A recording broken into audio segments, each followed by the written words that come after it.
After a bitter divorce, former Navy SEAL Callan lost almost everything except his 6-year-old daughter and loyal K9, Cairn. Days before eviction, his late father's worn Bible cracked open and revealed a hidden deed. It led to a forgotten 45-acre farm deep in northern Minnesota. But before Callan could understand the inheritance, a powerful company offered millions to make him sell.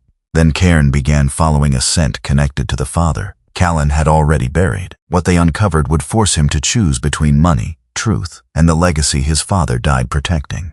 Before we begin, tell us where you're watching from, and please like and subscribe to K9 Navy SEAL Stories. At 43, Callan Wade Rourke had learned that a man could survive gunfire, freezing water, and nights when dawn felt like a rumor, only to be undone by a white envelope taped to an apartment door. He stood in the narrow hallway of his second-floor Chicago rental and read the notice twice. 12 days. 12 days to pay what he owed or leave. Callan was 6'1", broad through the shoulders with the compact, durable strength of a man trained for endurance rather than display. His face was angular and weathered, the jaw sharply defined beneath short dark brown stubble already threaded with a few silver hairs. Deep blue-gray eyes sat beneath a tired brow. His skin remained sun-browned from years outdoors, though Chicago winter had drained some color from it. His dark brown hair was clipped short in the practical military style he had never bothered to abandon, with early gray showing at both temples. He wore the same clothes that had become his uniform outside the service, a faded olive field jacket over a red and deep navy plaid shirt, dark green cargo pants, worn brown leather boots, and the old military watch on his left wrist. The watch said 8:17 a.m. The notice said 12 days. Neither number offered a solution. Behind him came the soft drag of small feet. "Daddy?" Callan folded the paper before turning.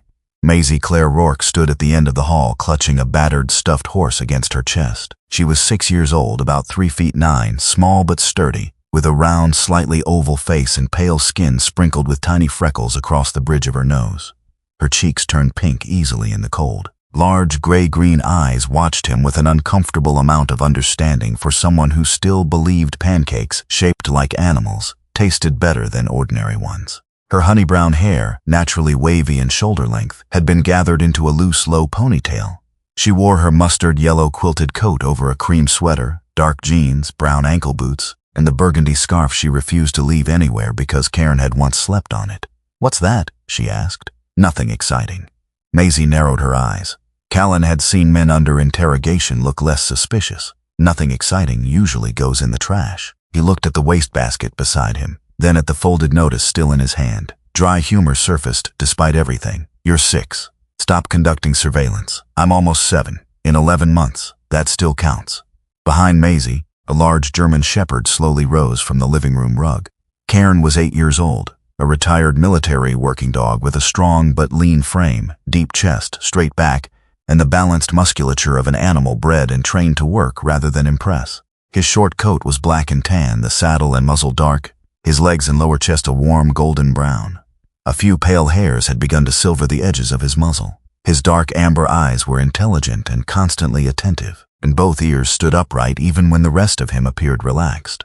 The one obvious concession to age was his right hind leg. An old injury had left it stiff, especially on cold mornings, and he needed an extra second to rise after sleeping. Around his body sat the same worn light coyote working harness he had used for years, and a dark leather collar carried a simple identification tag. Cairn crossed the floor, stopped beside Maisie, and looked from the little girl to Callan. Callan sighed. "Great, 2 interrogators." Maisie scratched the dog behind one ear. "He says you're hiding something." "Cairn says a lot for a dog who snores like farm equipment." Maisie grinned. For 3 seconds, the eviction notice stopped weighing anything. Then she turned toward the living room. Cardboard boxes covered half the floor. "What are we packing for again?" Callan hated the answer before he gave it. "An adventure." "Where?" "Still working on that part." Maisie accepted this with the strange faith children sometimes offered their parents long after the parents had stopped deserving it. Callan watched her go. That faith scared him more than the notice. He had spent 15 years in the Navy, much of it around naval special warfare, learning how to move toward danger without letting fear make decisions for him. After leaving, he worked maritime security and private risk contracts wherever he could find them. None of it had prepared him for divorce court. Nearly 12 years of marriage had ended 3 weeks earlier. The house in the suburbs was gone. Most of the savings were gone. Legal fees had eaten what remained faster than Callan liked to admit. Work had become irregular during the final 2 years because Maisie needed him home more often, and because the marriage had begun collapsing long before either adult was willing to say the word divorce aloud. Callan had primary care of his daughter. It was the only outcome he had fought for without compromise. But even there, he knew the story was not as simple as Marin being wrong and Callan being right. Marin Elise Rourke had been 39 when the marriage ended, a tall, slender woman of about 5'7" with a composed posture that made even exhaustion look organized. She had a sharply oval face, warm fair skin, hazel brown eyes, and straight dark chestnut hair that reached her collarbones, and was usually tied low at the nape of her neck. She worked in commercial real estate management in Chicago, and had always possessed a practical intelligence Callan both admired and, in later years, resisted. Marin was not cruel. That almost made the divorce hurt more. She had simply become tired of living beside a man who believed silence was a form of protection. Once, during one of their last arguments, she had stood across the kitchen from him in her camel-colored wool coat and said, very quietly, "You were always protecting us from something, Callan. Eventually I realized you were protecting yourself from us too." He had hated her for saying it, mostly because some part of him believed her. That night, after Maisie went to bed, Callan packed the last box. It belonged to his father. Silas Everett Rourke had died 5 months earlier from a massive heart attack, alone in a modest apartment he had rented for nearly 20 years. He had been 71, around 5'11", lean and hard from decades of physical labor, with a long, angular face weathered by machinery shops, cold mornings, and too much black coffee. His blue-gray eyes had been softer than Callan's, though no less observant. By the end, his short hair was almost entirely silver-white and thinning on top, and gray stubble usually covered his jaw by late afternoon. Silas had spent most of his working life as an industrial millwright and fabrication supervisor. He fixed things, machines, pumps, gearboxes, occasionally neighbors' furnaces, almost never people. He had worn the same dark brown canvas work jacket until the elbows faded pale and the same blue-gray flannel shirts until buttons had to be replaced. Callan had assumed his father died with little money because Silas had lived like a man who possessed little money. The plastic tote seemed to confirm it. An old metal watch, 2 pocket knives, a factory badge, reading glasses, photographs, crossword books filled in with block letters, and the Bible. The King James Bible was heavy, leather-bound, and worn smooth at the corners. Its gold lettering had faded almost completely from years of Silas's rough hands. Callan picked it up. Cairn, asleep beside the couch, raised his head. Dog stood, not quickly. His right hind leg hesitated, then straightened. He walked directly to Callan. "What?" Cairn ignored the question and pushed his nose against the Bible. He inhaled once, again. Then a low, soft whine came from his throat. Callan froze. He knew that sound. Cairn had made it whenever Silas visited. Not excitement exactly. Recognition. Familiarity. Silas had been one of the few men outside Callan's old working circle whom Cairn accepted without needing time. Callan looked at the Bible. "You remember him?" Cairn sniffed the leather again. Something tightened behind Callan's ribs. He sat on the bare floor. For months he had been too busy surviving the divorce to grieve properly. Silas's death had become another file, shoved into the locked cabinet inside his head. Now the cabinet door opened. "I could use one of your lectures," Callan murmured. Cairn sat beside him, preferably one without a 30-minute story about a broken hydraulic press. The dog blinked. Callan almost smiled. Then he stared down at the book. "You spent your whole life telling me things work out if a man does right by people." His voice roughened. "Here's your chance to prove it, Dad." Cairn suddenly leaned forward and pawed once at the Bible. Not hard, just enough to knock it sideways in Callan's hand. Callan caught it against his palm. The dog stared at the spine, then sniffed it again. This time Cairn did not move away. A faint ridge ran beneath the leather, too straight to be part of the old binding. Callan pressed his thumb against it. Something inside the spine shifted. For the first time that night, his grief gave way to something colder and sharper. Curiosity. He turned the book sideways. "What did you do, old man?" The Bible slipped. It struck the hardwood with a heavy crack. The fragile spine split open. Callan swore and dropped to one knee, then stopped. The inside of the spine was hollow. A yellowed envelope had been glued tightly into the narrow cavity. For several seconds he simply stared. Cairn lowered his nose toward it but waited. Callan peeled the envelope free. Inside were several folded documents, thick paper, official seals, and an old business card. The first page was a recorded warranty deed. Callan read the description once, then again. 45 acres, St. Louis County, Minnesota. A property called Northbend Farm, a 2-story farmhouse, 2 barns, pasture, timber, private water access, and language specifying that both the land itself and the mineral rights beneath it had remained together under the same ownership. Callan sat back. No. He checked Silas's signature. He knew that sharp slant. It was real. The next document made even less sense. Years earlier, Silas had placed Northbend Farm into a family trust. Upon his death, Callan became the successor trustee and principal beneficiary. Attached tax records showed payments made year after year. Not recently, decades. His father had paid taxes on 45 acres in northern Minnesota while living in a cramped Chicago apartment and sewing patches onto work jackets. Maisie appeared in the hall wearing pajamas, her stuffed horse tucked beneath one arm. "Daddy?" Callan looked up. She rubbed one eye. "Why are you sitting on Grandpa's Bible? I'm not sitting on it. You're sitting next to it." "That's a very different legal situation." She shuffled over. "What's that?" Callan looked at the deed. Maybe it was nothing useful. Maybe the farmhouse had collapsed. Maybe the land was inaccessible. Maybe there were debts he had not found yet. He had learned not to give hope before inspecting it. Still, he could not keep all of it from her. "It looks like Grandpa owned some land." "How much?" 45 acres. Maisie stared. "That sounds like more than our apartment." Despite himself, Callan laughed. "Yeah, bug, a little more." The business card belonged to Helena Ward Mercer, an estate attorney in Duluth. Callan waited until morning to call. Helena requested a secure video conversation after he sent photographs of the documents. When her image appeared on his laptop, she was a composed 52-year-old woman with a balanced build, a slightly long oval face, clear fair skin, and dark brown eyes behind thin-framed glasses.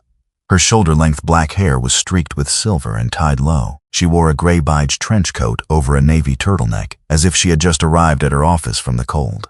Her voice was precise but not unfriendly. "Mr. Rourke, I've been expecting this call for several years." Callan leaned back. "That sentence doesn't improve my mood." A faint smile touched Helena's face. "Your father said you might react that way." "You knew about this?" "Yes, and nobody thought I should." Helena allowed the question to settle. "Your father was my client. He gave specific instructions." She confirmed the trust was valid, the property taxes had been paid, and Northbend carried no conventional mortgage. Callan looked toward the boxes around him. "My father knew I had a daughter." "Yes. He knew I was getting divorced." "I believe so." "And he still told you not to contact me?"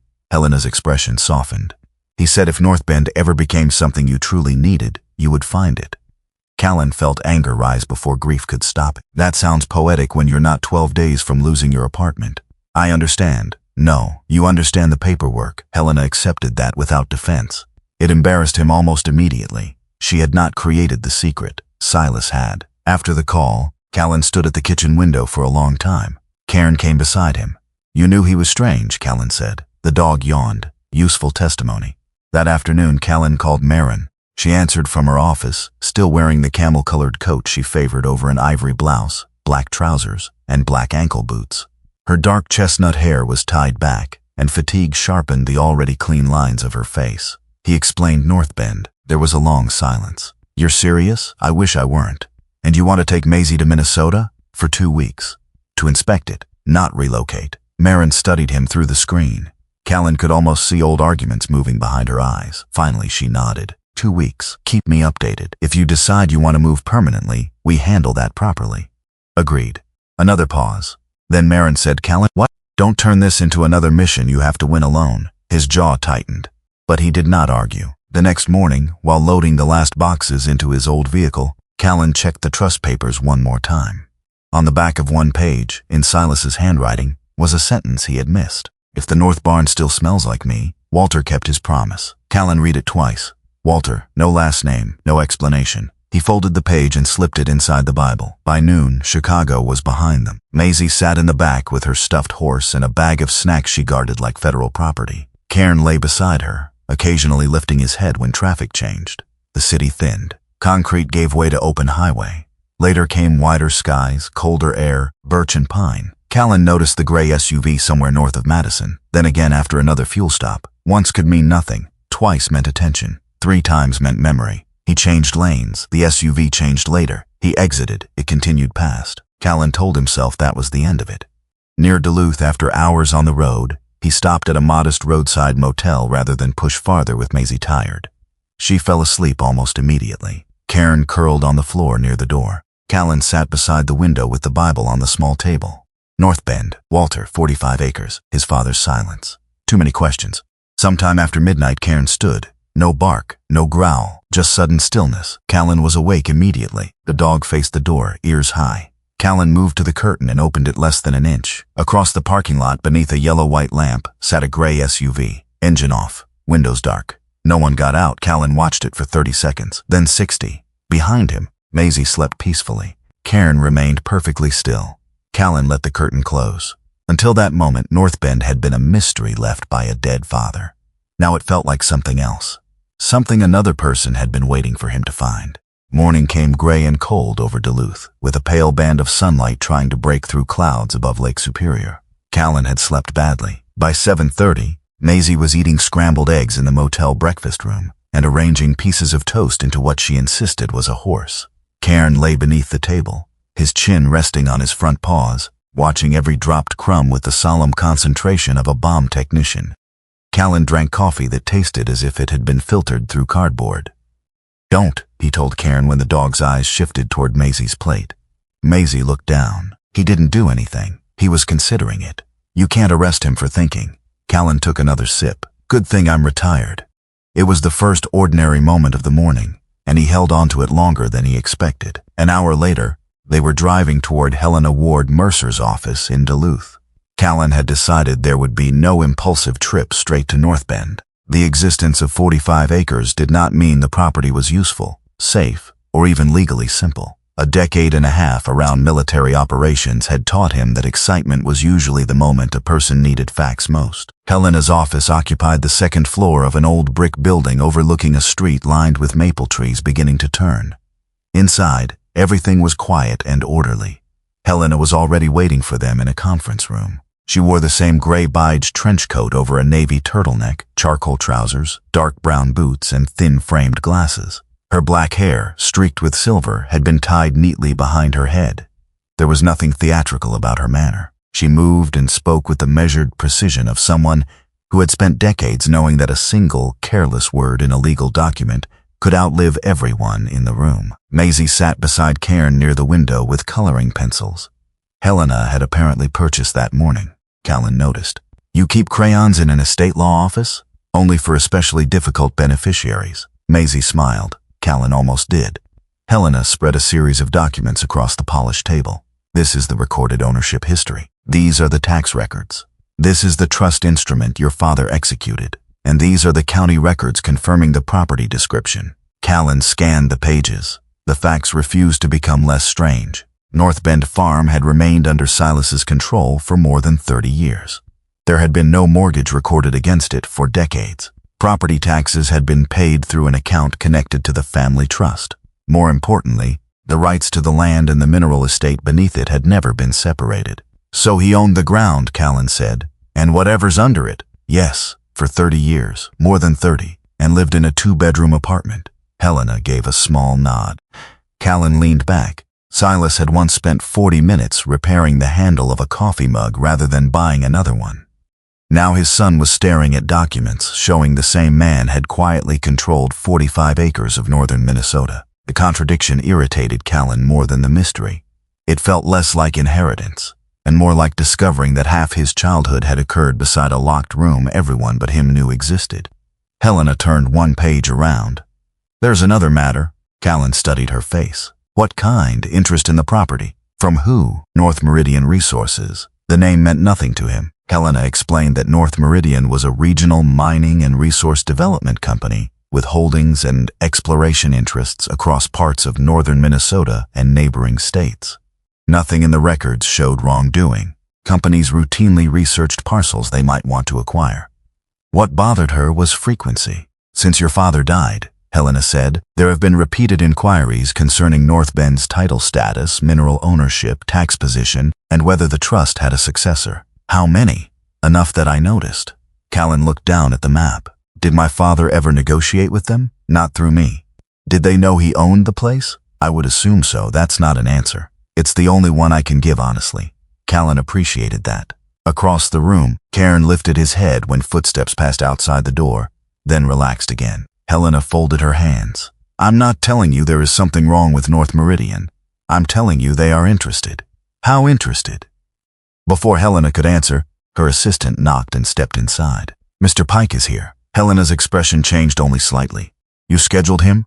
No. Callan looked at her. Who's Pike? Helena removed her glasses. Apparently the answer to your question. Mason Reed Pike entered 5 minutes later. He was 47, around 6 feet tall, with a sturdy field-built frame that suggested years of walking rough ground before moving into management. His face was rectangular and broad through the jaw. A slight bend in his nose looked old enough to have come from a fracture years ago. Brown-gray eyes carried the reserved attentiveness of someone accustomed to reading landowners before making offers. His skin was weathered and wind-tanned, and his short brown-gray hair was beginning to recede at both temples. He wore a charcoal waterproof work jacket over a gray and black flannel shirt, dark brown work trousers, black-brown field boots, and a plain steel watch. He had shaved that morning, though a faint dark shadow already showed along his jaw. Nothing about him looked expensive enough to announce power. That was probably deliberate. Mr. Rourke. Mason offered a hand. Callan stood but did not take it immediately. You make a habit of arriving at lawyers' offices without appointments? Mason's mouth moved into a brief smile. Only when I'm already in the neighborhood. Callan shook his hand. The grip was firm but not competitive. Mason glanced toward Maisie, then Cairn. His eyes lingered on the dog for half a second longer. That's a military dog. Used to German Shepherd? Callan said nothing. Mason took the hint. Helena offered him a seat but made no effort to hide her displeasure. I assume this concerns Northbend. It does. Mason folded his hands loosely on the table. His manner was calm, almost neighborly. He explained that North Meridian had been consolidating several land and mineral interests in the region. Northbend sat near areas with a long history of exploration, much of it poorly documented by modern standards. Old workings could create liability. Wells needed monitoring. Structures needed winter maintenance. Access roads could become expensive after heavy snow. He did not call the property worthless. That would have been too obvious. Instead, he made ownership sound exhausting. You're coming from Chicago, Mason said. You've got a young daughter.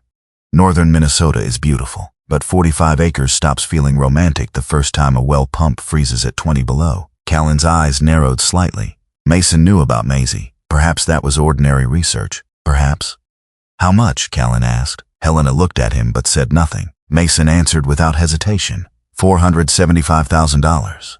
The number landed harder than Callan expected. Mason continued. North Meridian would cover ordinary closing costs. We would assume environmental responsibility associated with documented historical exploration. You could close quickly. How quickly?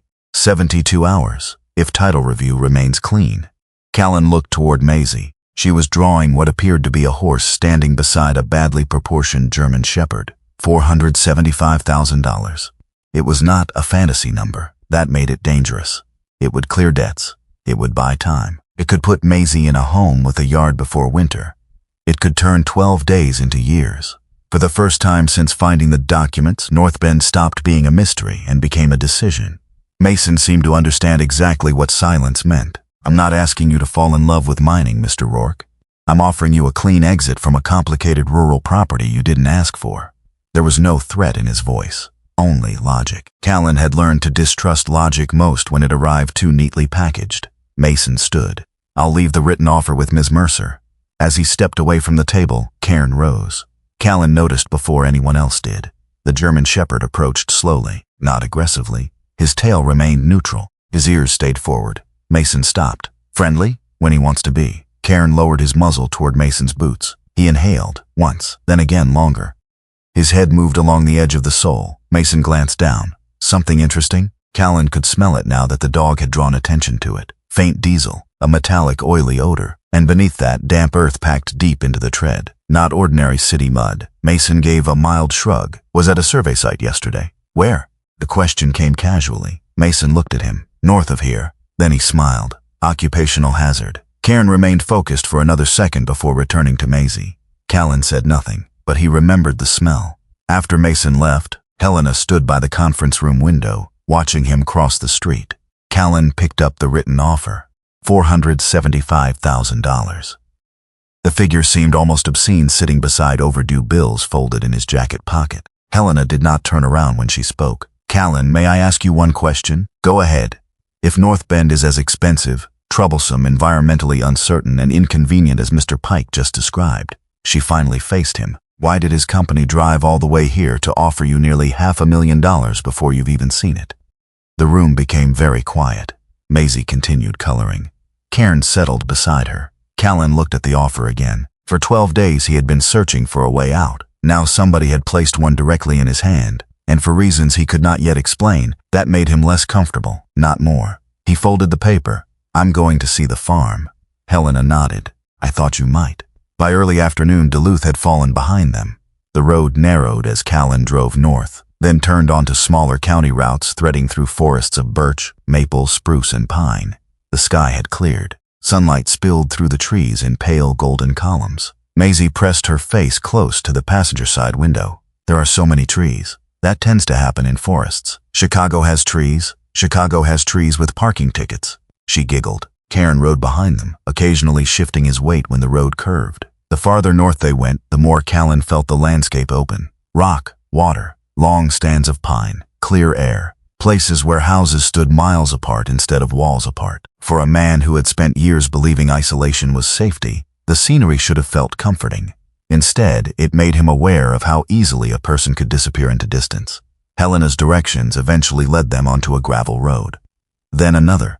Finally, Callan found a weathered wooden marker almost hidden beneath branches. Northbend. He slowed. The entrance opened between tall white pines. A narrow drive curved uphill, and then the trees gave way. Callan stopped the vehicle without realizing he had done it. Northbend Farm sat beneath an enormous northern sky. The farmhouse was 2 stories, painted white long ago and weathered enough to show its age without looking abandoned. A broad porch faced a sloping meadow.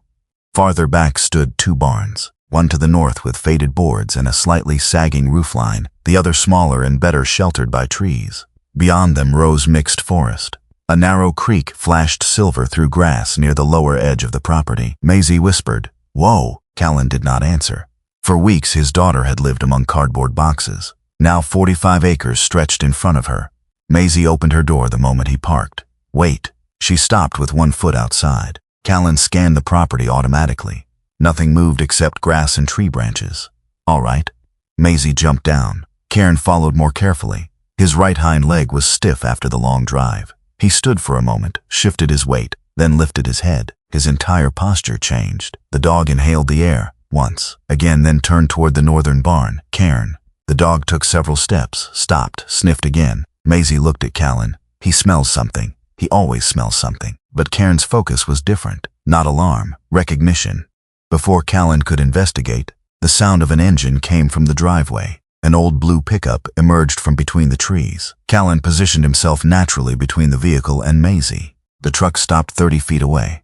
An older man climbed out. Walter Dean Fenwick was 69, about 5 feet 10, with a solid frame bent slightly forward by age and decades of physical labor. His hands were large and deeply call-used. His broad, square face was reddened by years of cold air and outside work, his nose slightly oversized, his pale blue eyes direct but not unfriendly. Short white hair showed beneath a charcoal knit cap, and a trimmed gray-white beard covered his chin and jaw. He wore a light brown canvas jacket over a moss-green flannel shirt, dark blue jeans, worn brown work boots, and the gray knit cap pulled low over his ears. He looked at Callan for several seconds, then at Cairn, then back to Callan. "You're Wade." Callan felt his spine tighten. Only Silas had regularly called him Wade. "Who are you?" "Walter Fenwick," the name from the note. The passenger door opened. A woman climbed down more carefully. Ruth Ellen Fenwick was 66, about 5 feet 4, with a pleasantly full figure and the steady posture of someone accustomed to caring for other people, without asking permission first. Her face was round and kind, softened by fine wrinkles around observant eyes. Her silver-gray hair had been cut into a short, slightly wavy bob at her chin. She wore a thick blue-gray wool coat over a cream sweater, dark brown trousers, low brown boots, and a burgundy scarf. Ruth looked at Maisie. Her expression changed immediately. Oh my goodness. Maisie instinctively moved closer to Callan. Ruth stopped herself from approaching. "You're Maisie?" The girl looked up at her father. Callan's eyes went to Walter. "How does she know my daughter?" Walter exhaled. Silas had pictures. Ruth gave a sad smile. Far too many pictures. He showed them to anyone who stood still long enough. Something inside Callan shifted. His father had carried photographs of Maisie around. That fact should have comforted him. Instead, it made the secrecy feel even more complicated.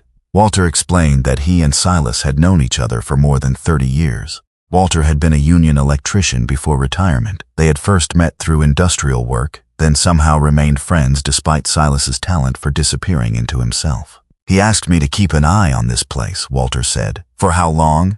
Years. Callan stared at him. What exactly did that involve? Come by every couple weeks, run the generator, check the well pump, cut fallen branches, keep the roof from leaking, stack firewood before winter. And you got paid? Expenses came out of an account your father set up. You knew he owned Northbend. Yes. And never thought his son might want to know. Walter's pale eyes hardened slightly. He made me promise. Callan took one step closer. That's supposed to make it better? No. The answer stopped him. Walter did not defend himself, did not tell Callan to respect a dead man's wishes. He simply said, Silas was dying when he made me promise. I kept it. Callan's anger had nowhere easy to go. Ruth glanced toward Maisie, then quietly suggested they see the house before everyone froze outside. The farmhouse was better preserved than Callan expected. Dust existed, but not neglect. The water ran. The lights worked. A stack of split wood waited near the back porch. Ruth opened windows while Maisie explored rooms under strict instructions not to touch anything sharp, electrical, unstable, ancient, mysterious, or probably cursed.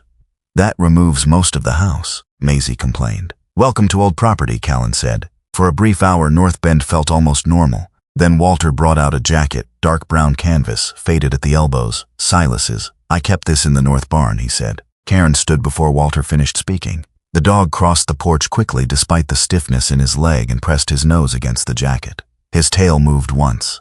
A low whine escaped him. Walter's face changed. He remembers. Callan took the jacket.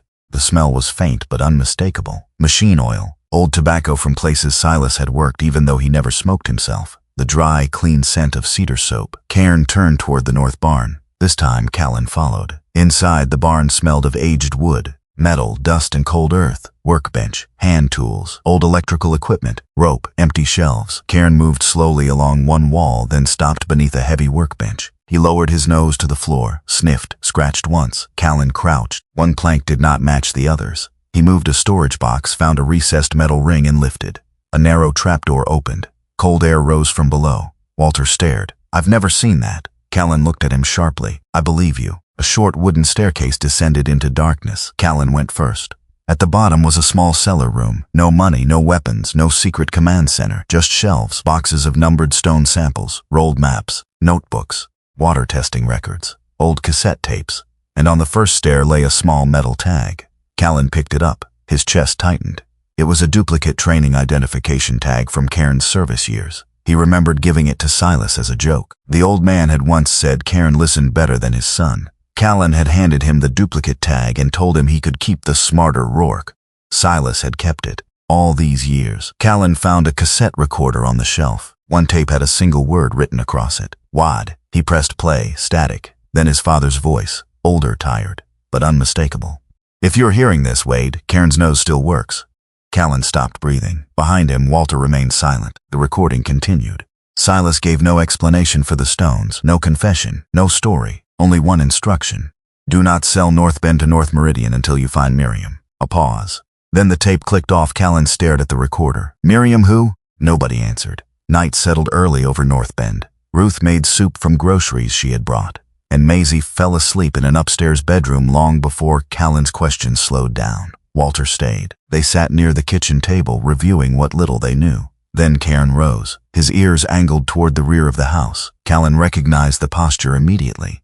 Stay here, he told Walter. Walter ignored him and reached for his coat. I'm 69, not 99. Outside, the air had sharpened. Cairn moved toward the edge of the meadow. Callan followed with a flashlight. Near the first line of birches, the dog stopped. Fresh impressions marked damp soil. Boot prints, not theirs. A little farther on, twin tire tracks cut between the trees. Too narrow for a truck, an ATV. Walter crouched and touched the edge of one print. This is recent. Callan aimed the flashlight higher. Orange marking tape fluttered from a birch branch, then another, and another farther into the trees. Walter stood.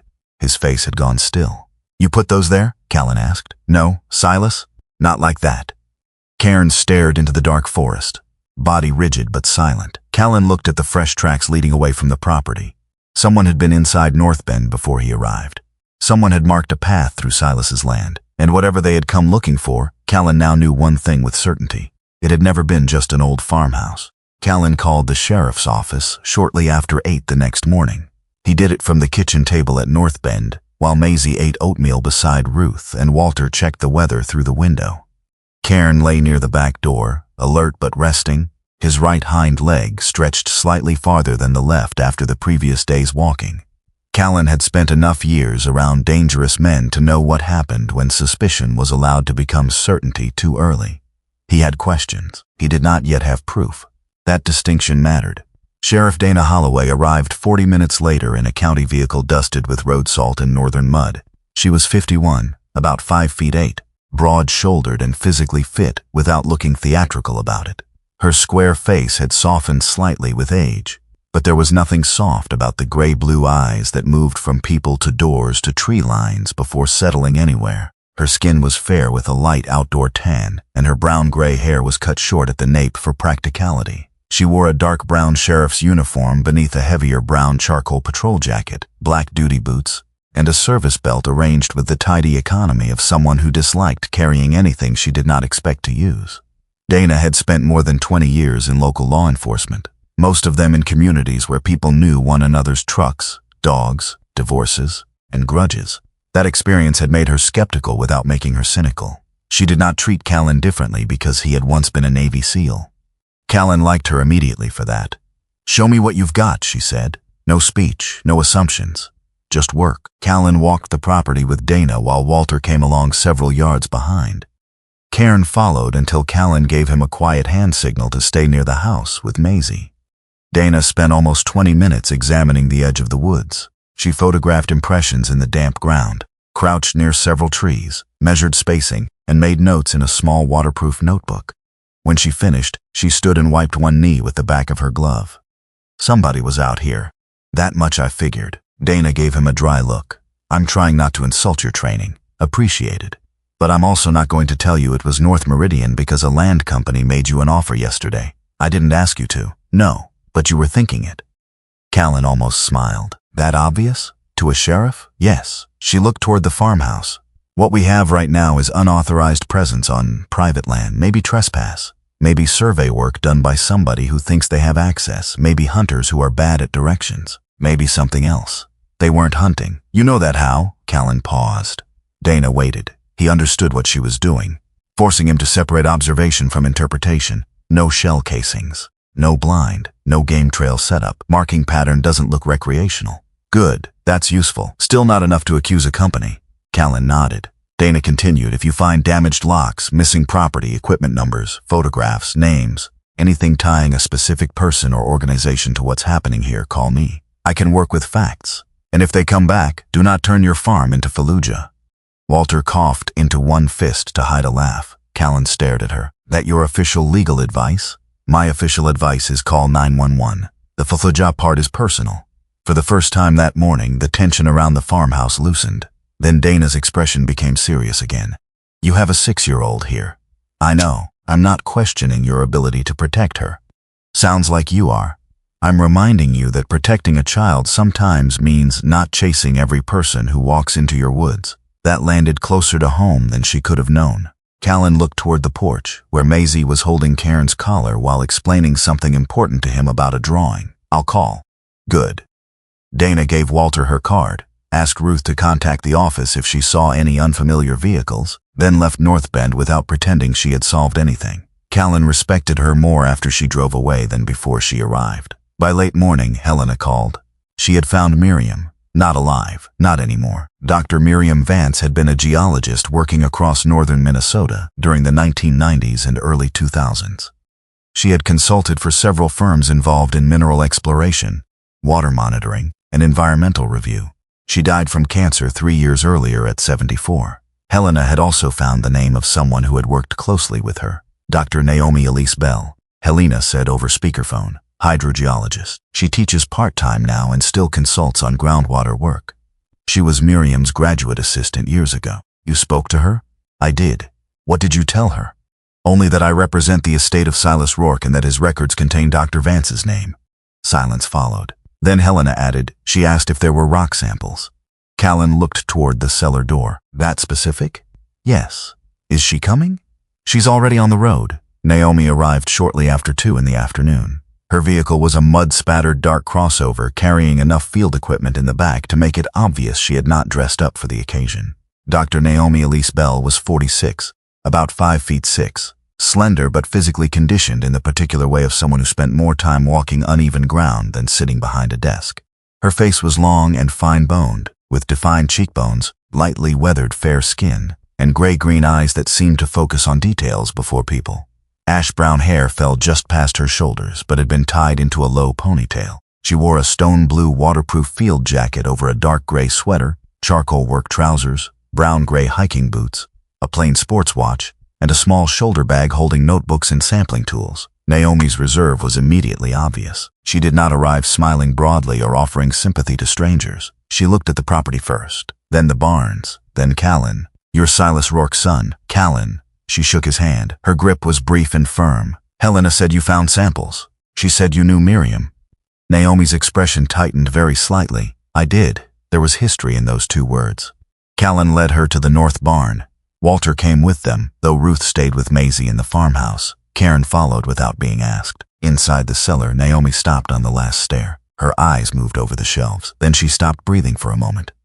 "Don't touch anything," she said. Callan glanced at her. "I already touched plenty. I mean now." She stepped toward the nearest box. Each stone sample sat in a divided tray, marked with faded numbers, depth measurements, and handwritten abbreviations. Naomi leaned closer. Her fingers hovered above one label but did not make contact. MV. Callan looked over her shoulder. "What?" she pointed. "Those initials, Miriam Vance?" Naomi nodded. Her guarded expression had changed, not to fear, to something more personal, regret. "Miriam told me these existed. When? Years ago." Naomi crouched beside another tray. She kept saying the original exploration cores had never matched some of the summaries that came later. She believed samples had been removed from formal storage before a series of company transfers. Company transfers? Old exploration firms merge, sell assets, restructure, disappear. Records get split. Samples get relabeled. Sometimes it's incompetence. Sometimes it isn't. Callan watched her. "You believed her?" Naomi remained crouched. "Not enough." The answer surprised him. She looked up. "I was 32. I thought Miriam was brilliant, stubborn, exhausted, and increasingly obsessed with a story no one seemed interested in reopening. She kept insisting certain original cores had been hidden, and you thought she was wrong. I thought she was grieving a career full of unfinished arguments." Naomi turned back to the boxes. "She may have been telling me the truth." Walter shifted his weight near the stairs. Callan said nothing. He knew what regret sounded like when it had been kept polished for years. Naomi spent nearly an hour examining labels and photographing records. She explained things carefully, refusing to turn uncertainty into drama. The geology beneath parts of northeastern Minnesota had long been studied for copper and nickel mineralization. Some areas also carried cobalt and other associated metals. The sulfide-bearing rocks complicated everything because water interacting with exposed material could create serious environmental concerns under the wrong conditions. "But does this mean Northbend is sitting on a fortune?" Callan asked. Naomi looked almost offended. "No, good. That was a test? I'm tired of people telling me the dirt under my feet is either worthless or priceless." That earned the smallest hint of a smile. Naomi selected one sample. "These cores suggest mineralization. That is not the same as an economically viable mine. You would need extensive drilling, resource modeling, metallurgy, engineering, environmental review, permitting, economics. I get it. Do you? No. But I understand the word no." Walter chuckled. Naomi's smile disappeared as quickly as it came. "What matters isn't whether these samples make you rich. Then what matters? If Miriam was right, they may prove exploration occurred in places or at depths that later records described differently." Callan looked at the rows of stone. "So the rocks are evidence. Potentially." The word mattered to her. Potentially, not certainly. Callan respected that too. He found the second cassette late in the afternoon. It had been tucked behind a rolled map and marked in Silas's handwriting with the number 2. Naomi remained downstairs when Callan put it into the recorder. Static crackled. Then Silas spoke. "If you found Miriam's marks, you've gotten farther than I hoped you'd have to." Callan stiffened. His father's recorded voice felt more intimate here than it had the day before. Silas sounded older than Callan remembered, more tired. "I wasn't a geologist," the recording continued. "Never pretended to be. Miriam knew rock, Miriam knew water. I knew machines, orders, shipping sheets, and when somebody was lying about where a pump went. Naomi lowered her eyes. Silas explained in fragments. The fabrication plant where he worked had built pump housings, ventilation assemblies, drilling components, and industrial parts for contractors operating across the region. Most orders were ordinary, some were not. Equipment numbers appeared on shipping manifests tied to project codes that Silas could not find in formal work orders. Replacement parts were being requested for drilling systems supposedly inactive. Pumps large enough to move significant quantities of water were sent to temporary sites under vague descriptions. Silas did what he always did when something did not make sense. He kept copies. That was how he eventually met Miriam. She knew where the holes were, Silas said from the tape. I knew who paid for the steel. Naomi closed her eyes. Callan looked at her. You heard that before? No, Silas continued. Over time, he and Miriam began connecting several problems that had never been presented as one problem. Unreported or poorly documented exploration. Water results that changed between field notes and later summaries. Contractor payments routed through companies with different names but overlapping managers. Money from worker benefit accounts moving through financial structures. Neither Silas nor Miriam fully understood. Callan's jaw tightened. His father had been doing investigative work while repairing machinery for a living. Not because anyone hired him, because something looked wrong. That was exactly the kind of thing Silas would do, and exactly the kind of thing he would never tell his family. The tape hissed for several seconds. Then Silas's voice returned quieter. I bought Northbend because Miriam showed me where the old access crossed the parcel. I thought owning the ground was the only way to keep somebody from closing the door. Callan looked at Naomi. She had gone completely still. Silas added one final sentence before the tape ended. If that access is still open, don't go looking for it because you think there's money down there. Go because somebody once worked very hard to make sure no one could prove it was there. The recorder clicked off. For a few moments nobody spoke. Cairn, lying at the bottom of the stairs, lifted his head. Callan stared at the machine. His father had spent 30 years guarding access to something he had never explained to his son. Naomi slowly exhaled. What access? Callan looked toward the rolled maps. That's what we're going to find out. Walter objected immediately. Not because he was afraid of what they might find, because it was getting late. If there's an old opening on this land, you don't go crawling into it at sunset, Naomi agreed. Absolutely not. Callan frowned. I didn't say we were going inside. That tone usually means you were thinking it, Walter said. Callan gave him a look. Walter shrugged. I knew your father. They limited themselves to examining maps. One hand-drawn sheet showed the northern half of the farm before many of the current trees had matured. A dotted line crossed the meadow, entered the woods, and ended near a series of contour marks along a rocky ridge. No entrance was labeled, just a small circle and the letters V3. Naomi frowned. Ventilation, maybe. Cairn, who had been resting beside Callan's chair, suddenly stood when Callan lifted Silas's old canvas jacket from the back of a chair. The dog approached and buried his nose against the sleeve. Callan remembered how strongly Cairn had reacted to the jacket before. You want to try something? Naomi looked at him. What? Silas wore this out here. You're going to have the dog track a scent that could be years old? Not one trail. A place. That's not the same thing. I know. Callan did not claim Cairn could magically follow a 30-year-old footprint through the forest. He simply suspected Silas had repeated the same route often enough to leave traces where scent could remain in protected areas. Fabric snagged on brush, oils on handled objects, places where the dog might recognize associated smells. More importantly, Cairn already wanted to move north whenever he caught the jacket's scent. They waited until the next morning. Ruth kept Maisie at the farmhouse with Walter while Callan, Naomi, and Cairn crossed the meadow. The air was bright and cold. Sunlight filtered through birch leaves already turning gold. Cairn moved ahead at a measured pace, not pulling hard, nose working continuously. At the tree line he slowed. He shifted left, then right. Callan let him choose. The dog followed no visible path. Sometimes he stopped at tree trunks, sometimes at patches of ground sheltered beneath roots. Naomi watched with skepticism but did not interfere. After nearly 20 minutes, Cairn angled uphill toward a rocky area crowded with white pine. His right hind leg slipped once on damp stone. Callan immediately slowed. You good? Cairn looked back as if offended by the question. He's compensating. Old injury. How old? Several years. You're pushing him too hard. I know what his limits are. Naomi glanced at him. People say that about animals right before discovering the animal knew its limits better. Callan almost objected, then stopped. Cairn had already slowed himself. Callan shortened the pace. They continued. Near the base of a large pine, Cairn abruptly turned. He sniffed around a cluster of roots, then moved behind a low rise. A rusted metal pipe protruded 6 inches from the ground. It was nearly hidden by moss and leaf litter. Naomi crouched. "Don't touch it." Callan looked at her. "You say that a lot. It keeps people alive." She cleared leaves from the base without moving the pipe itself. The metal was old, heavy. A faded cap had small perforations around its side. Naomi examined the surrounding slope. This could be ventilation. For what? An old exploration working. Callan looked at Cairn. The German shepherd stood beside the pipe, nose moving around its base, not excited, certain. Naomi followed the contour downhill. Several hundred feet away, partly concealed by rock and thick brush, they found what might once have been an entrance. Time had changed it. Timbers had collapsed. Earth and stone blocked most of the opening. But not everything was old. Naomi noticed first. A bolt fastened into one surviving piece of steel had almost no corrosion. She touched the metal around it with a gloved finger. "This is recent." Callan crouched beside her. On the ground was a smear of dark lubricant. Farther in, a piece of wood had been cut rather than broken. Someone had worked here recently.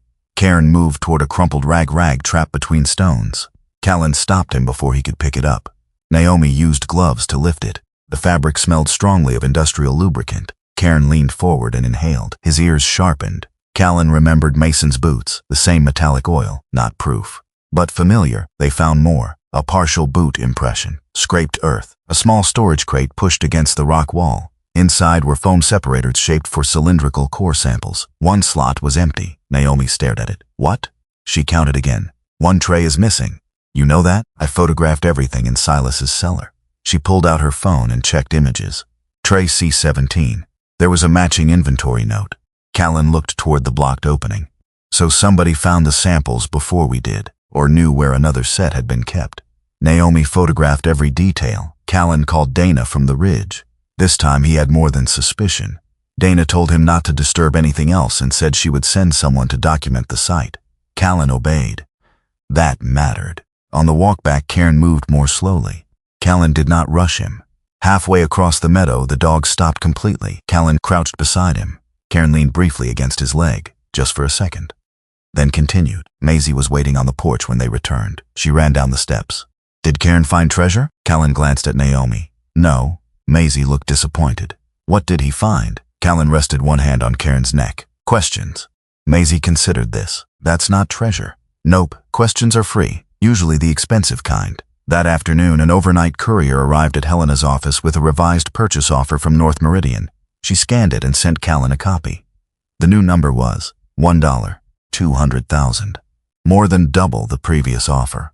A cover letter stated that additional review had identified potential environmental complications associated with historical activity near Northbend. North Meridian was therefore willing to pay a premium in exchange for immediate transfer of ownership and assumption of future liabilities. Callan read the letter twice, then called Helena. They found new environmental problems overnight, so they claim. Convenient. Yes. Could it be legitimate? Absolutely. That answer irritated him. Helena continued, "It could also be strategic. I won't tell you which without evidence."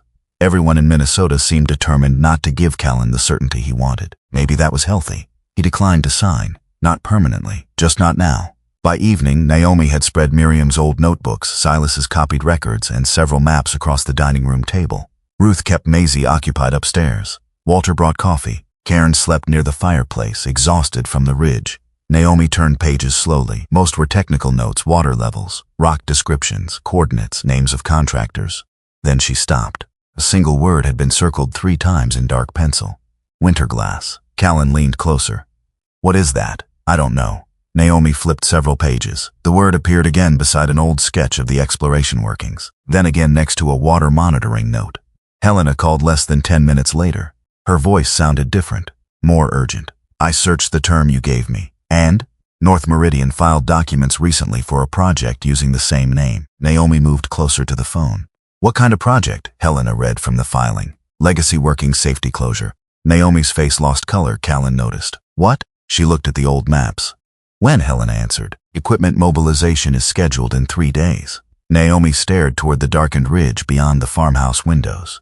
The old working had survived for decades. Silas had guarded access to it for most of Callan's life. Now, only days after Callan appeared to claim Northbend, North Meridian was preparing to close old workings in the same area. Callan said, "Tell me why that scares you." Naomi did not answer immediately. When she finally spoke, her voice was very quiet. "Because if they seal that place before anyone independent documents what's inside, we may never know what Silas and Miriam were trying to preserve." Outside, the northern forest stood silent beneath the first clear stars. Inside, Callan looked at his father's maps and understood the shape of the problem for the first time. Someone might not be trying to steal what was buried beneath Northbend. They might be trying to make sure no one could ever examine it again. By 8 the next morning, the dining table at Northbend had disappeared beneath paper. Naomi had spread copies of engineering drawings, equipment lists, permit attachments, old water records, and Miriam Vance's notebooks across nearly every inch of wood. A legal pad sat beside her untouched coffee. Outside the farmhouse windows, morning sunlight moved through gold birch leaves and tall white pines, making the northern Minnesota forest look almost too peaceful for the argument taking shape indoors. Callan stood opposite her with both hands braced on the back of a chair. "What's wrong with it?" Naomi did not answer immediately. She had already learned that Callan disliked hesitation when danger might be involved. She had also learned that rushing her would accomplish nothing. Finally, she tapped the equipment list. "If this were simply about closing an unsafe exploration opening, I'd expect pumps, grout, ventilation checks, structural assessment, maybe temporary power, all of which are here." "Yes, so? There's too much." Callan frowned. Naomi pointed to the quantities one by one. The pumping capacity was unusually high. The listed tanks could hold far more water than a straightforward closure should require. The amount of grout material was large enough to seal more than the obvious entrance. Temporary power units had been requested for multiple work areas. Several monitoring points shown in the older records sat close to areas scheduled to be filled. Walter leaned over the back of another chair. "Could just mean they're being thorough." Naomi looked at him. "It could." Callan noticed how deliberately she said it. "You don't think so?" "I think I need more information before saying what I think." Ruth entered from the kitchen carrying a plate of toast and set it between them. "You people have been staring at paper since sunrise." "No offense," Callan said, "but toast probably isn't going to solve this." Ruth gave him a calm look. "Neither will passing out from hunger." Walter took a piece immediately. "Married 42 years. I know when not to argue." Ruth glanced at Callan. "You might write that down." For a moment the room softened. Then Naomi opened an older map. The old drift intersects fractured rock here and here. Miriam also marked standing water in at least 2 lower sections. Callan's humor disappeared. "Contaminated, potentially metal-bearing. I don't have enough current testing to call it contaminated in a regulatory sense. What happens if they pump or pressure fill the workings? That depends on exactly what they do." Naomi traced a thin blue line running downhill from the ridge. "If water is displaced into fractures, it can migrate. Not magically, not instantly, but water follows pressure gradients and pathways. The creek along your lower meadow eventually feeds into a larger drainage system." Walter's face tightened. "So they could poison the creek." Naomi shook her head. "Don't jump that far. What I'm saying is there is a risk. A badly designed closure can move water somewhere you didn't intend it to go." Callan looked at her. "And North Meridian knows that. If they have competent hydrogeologists, yes. Then why do it?" Naomi stared at the paperwork. "Because the purpose may not be to contaminate anything." That answer was worse, she continued. "If the old workings are flooded and then sealed, access becomes extremely difficult. Drill collars disappear under fill. Sampling points can become inaccessible. Physical relationships between tunnels, boreholes, and fractures become much harder to document." Callan understood. "They're not trying to poison the watershed.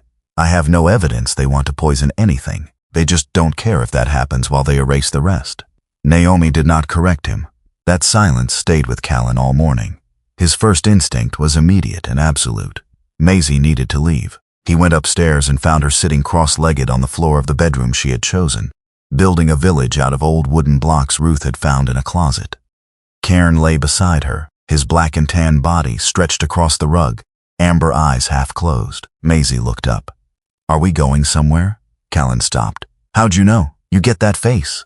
"What face?" "The leaving face." He almost asked what that meant, then decided he probably did not want the answer. "I think you should spend a few days somewhere else. With Mommy, maybe. Or with Ruth and Walter in town." Maisie put down a block. "Why?" "Because there are things happening here that I need to handle. What things? Adult things. Her expression changed. Callan recognized it immediately. Mistrust, not fear. That was worse. Daddy, Grandpa kept this place for a long time, right? Yes. And then we came, yes. And now something bad happens and you want me to go away. I want you safe. Maisie thought about that. Why does safe always mean somewhere you're not? The question struck him so cleanly he did not answer. Cairn opened his eyes. Maisie continued in the serious tone children used when they were certain adults had overlooked something obvious. If Grandpa wanted us to leave, why did he give us the farm? He didn't know this was going to happen. Neither do you. Callan's jaw tightened. That's the point. Maisie folded her arms. At 6 years old, she somehow managed to look remarkably like Marin when angry. He hated that he noticed. Ruth appeared in the doorway a few minutes later after hearing enough of the conversation to understand its direction. Maisie, go help Walter find the missing lid for the chicken feed barrel. We don't have chickens. Then he'll need even more help. Maisie knew she was being dismissed. She went anyway, Cairn rising stiffly to follow. When the hallway was quiet, Ruth leaned against the doorframe. You keep telling her she's safe. She is. That isn't what I said. Callan looked at her. Ruth's round face remained gentle, but her eyes were sharper than he had first assumed. I spent 31 years as a school nurse, she said. Children came into my office every day while parents were divorcing, drinking, fighting, losing jobs, getting sick. Adults always thought the children didn't know. Maisie doesn't need details. No, but she needs truth. I'm not going to tell a 6-year-old someone may be trying to destroy evidence on her grandfather's property. Then don't. Ruth crossed her arms. Tell her Grandpa protected something important. Tell her some people may want it gone. Tell her you don't know exactly what happens next. Callan looked toward the hallway. What good does that do? It tells her she isn't crazy for noticing everyone around her is scared. That sentence followed Callan downstairs. Later that afternoon, he found Maisie sitting on the back porch steps with Cairn's head in her lap. Callan sat beside her. For several seconds, neither spoke. Then he said, I haven't been telling you everything. Maisie nodded. I know. Your grandpa kept some things here because he believed they were important. Treasure? Not the fun kind. She considered this. Paper? Mostly. That is definitely not the fun kind. He smiled despite himself. There are people who may want some of Grandpa's things to disappear. Naomi and I are trying to understand why. Maisie studied him. Do you understand? No. Her eyebrows lifted. Callan realized he might never have admitted those two words to her before. I don't know everything, he said. I don't know what happens next. I do know I'm going to be careful, and I'm going to ask other people for help. Maisie leaned back slightly. Grown-ups don't know everything, not even close. She sighed with visible relief. Oh, good, Callan frowned. Good? I thought it was just kids. He laughed. Cairn opened one eye, apparently unimpressed. That small conversation changed nothing about North Meridian. It changed something in Callan. For once, protecting someone had not required hiding the truth. The phone rang before dinner. Marin. Callan stepped into the study to answer. Her face appeared on screen beneath the warm light of her Chicago office. She was still wearing her camel-colored wool coat over an ivory blouse, black trousers, and the small silver watch she had worn for years. Her dark chestnut hair was tied low, though several strands had worked loose around her temples. She looked tired, more than tired, uneasy. I need to tell you something. Callan closed the door. What? During the divorce, my lawyer hired an asset search firm. He stared at her. What asset search firm? Alder Creek Asset Research. The name meant nothing to him. Marin continued quickly. I thought you or Silas might have property I didn't know about. Callan's voice dropped. You hired people to investigate my father? My attorney hired them, and you approved it. Yes. He turned away from the screen. For a second, all the old anger came back at once. What did you give them? Odessa's, Silas's employment history, his death notice. A trust name I saw once in your old paperwork. Callan slowly faced her again. You gave strangers information about my father's trust. I thought I was looking for marital assets. You thought I was hiding money. Yes. The bluntness stopped him. Marin's hazel brown eyes did not leave the screen. Callan, by then you had spent years telling me half of everything. Half the deployments, half the nightmares, half the money worries, half the reasons you disappeared inside yourself for days. That doesn't mean I hid assets. I know that now. Useful timing. She winced but did not retreat. I'm not asking you to make me feel better. Then why are you telling me? Because I searched Alder Creek after you mentioned North Meridian. Callan became still. Marin lifted a folder into view. They've done contract research for mining and land companies. North Meridian is one of them. The room seemed to narrow around him. When? Several projects. I'm forwarding everything I have to Helena. How much did Alder Creek learn? I don't know. That's not good enough. I know. He wanted to accuse her. He wanted a clean villain. Instead, he got Marin looking exhausted and ashamed through a computer screen. She said quietly, I suspected you were hiding property because you were always hiding something. Callan said nothing. The words hurt because they were unfair, and because they were not entirely unfair. You don't get to use our marriage to excuse this. I'm not. Marin took a breath. I made a bad decision because I was angry and I didn't trust you. Both things can be true.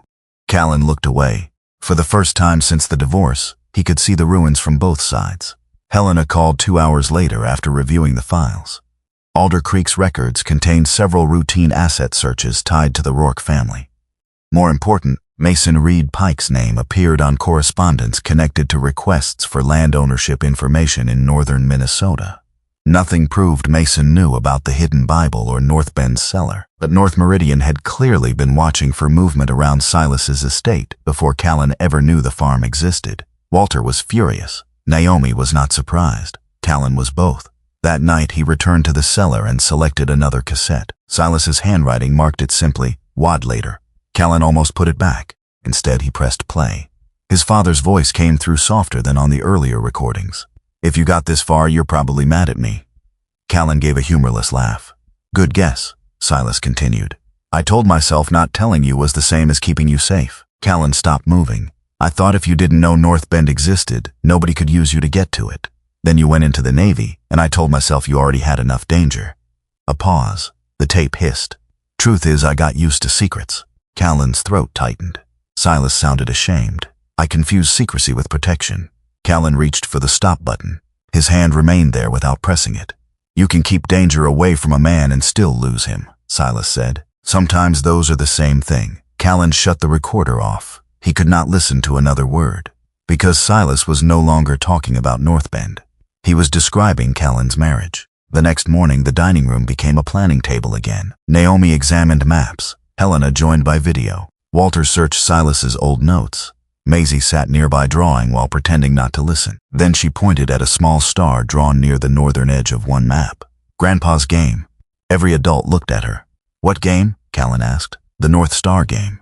Maisie explained that Silas used to make her find north when they walked in parks. He gave her simple numbers to remember, showed her certain Bible verses, and made up sayings about stars and trees. Callan had always assumed it was a grandfather entertaining a child. Maisie tapped the map. He used that star. What did it mean? She squinted, thinking. When the North Star is over the tallest pine, look up. Walter turned toward the northern ridge. There's an old fire lookout up there. Callan stared at the map. Less than an hour later, he, Naomi, Maisie, Walter, and Cairn started toward the ridge. Ruth stayed behind to prepare lunch and monitor the phone. The climb was not difficult at first. Then the trail steepened. Cairn began falling behind. Callan kept moving for another 30 yards before noticing the gap. He looked back. The German shepherd was still climbing, but his right hind leg moved stiffly. Callan's instinct was to call him forward. Instead, he stopped, waited. Cairn reached him and stood breathing hard. Callan rested a hand on his neck. No rush. Naomi watched but said nothing. They continued more slowly. The old fire lookout stood on a rocky rise above the trees, weathered but intact, its narrow wooden structure overlooking miles of forest and distant silver water.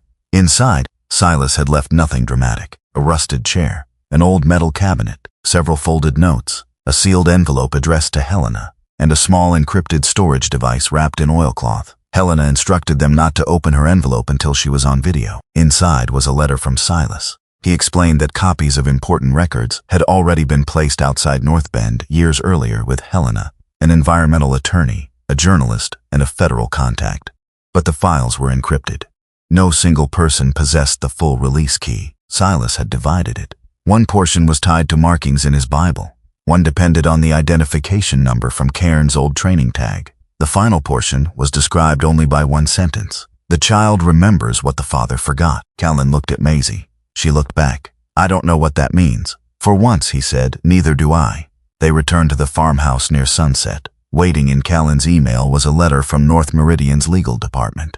The new offer was not $1, $2 million. It was $6.5 million, cashed consideration for the full property and associated mineral rights.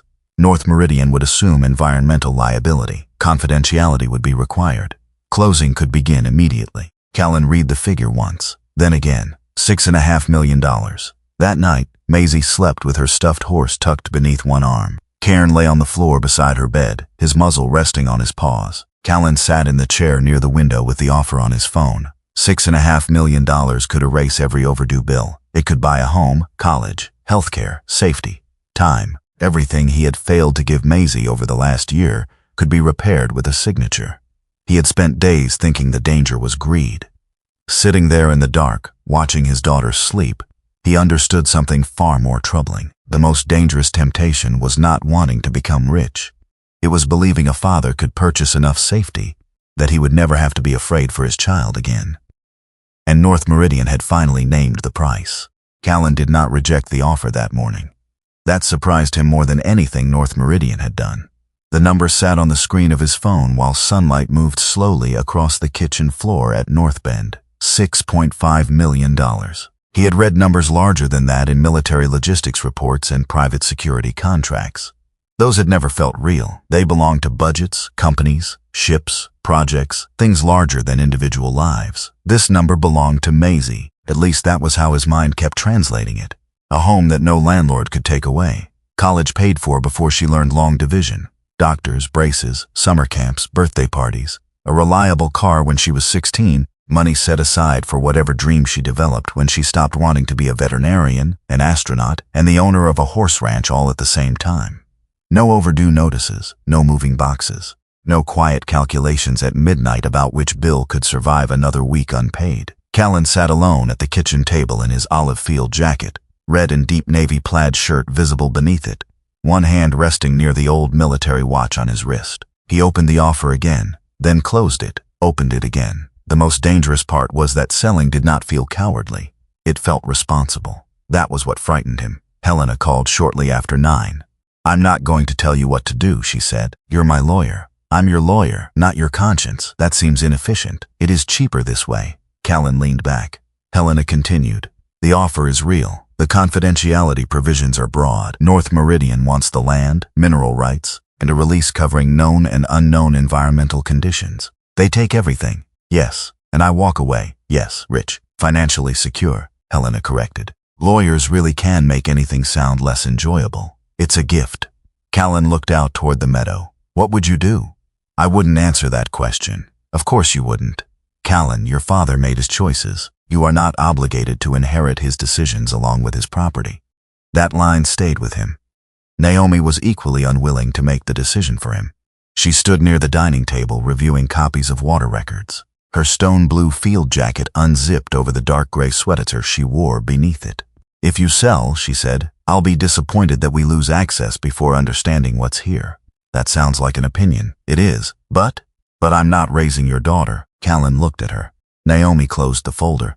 "I'm also not going to romanticize sacrifice. People love telling other people to risk everything for the truth when they're not the ones paying rent." Walter gave almost the same answer from a different direction. They were outside near the woodpile when Callan asked him whether Silas had ever received serious purchase offers. Walter split a piece of birch with one clean swing. "Several."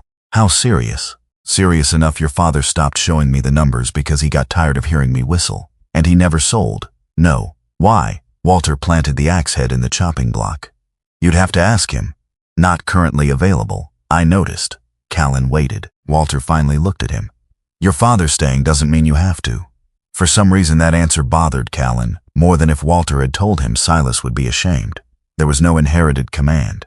No dead father demanding obedience. Only a choice. By late morning, Mason Pike sent a message asking if Callan would meet him before making a final decision. Callan agreed. The diner sat beside a 2-lane highway 20 minutes from Northbend, a low building with red vinyl booths, faded photographs of logging crews, and a pie case near the register. Mason was already seated when Callan arrived. He had removed his charcoal waterproof jacket and folded it beside him. The gray and black flannel shirt beneath made him look less like a corporate executive than a foreman who had spent too long indoors. His weathered face was calm, the slight bend in his old broken nose more noticeable beneath the overhead lights. He pushed a coffee toward the empty side of the booth. "Black." Callan sat. "You researched that too. You don't strike me as a caramel macchiato man. You'd be surprised." Mason raised one eyebrow.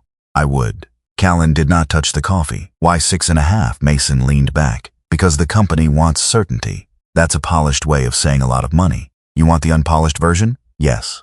Northbend complicates a project that could employ people for decades. There it was.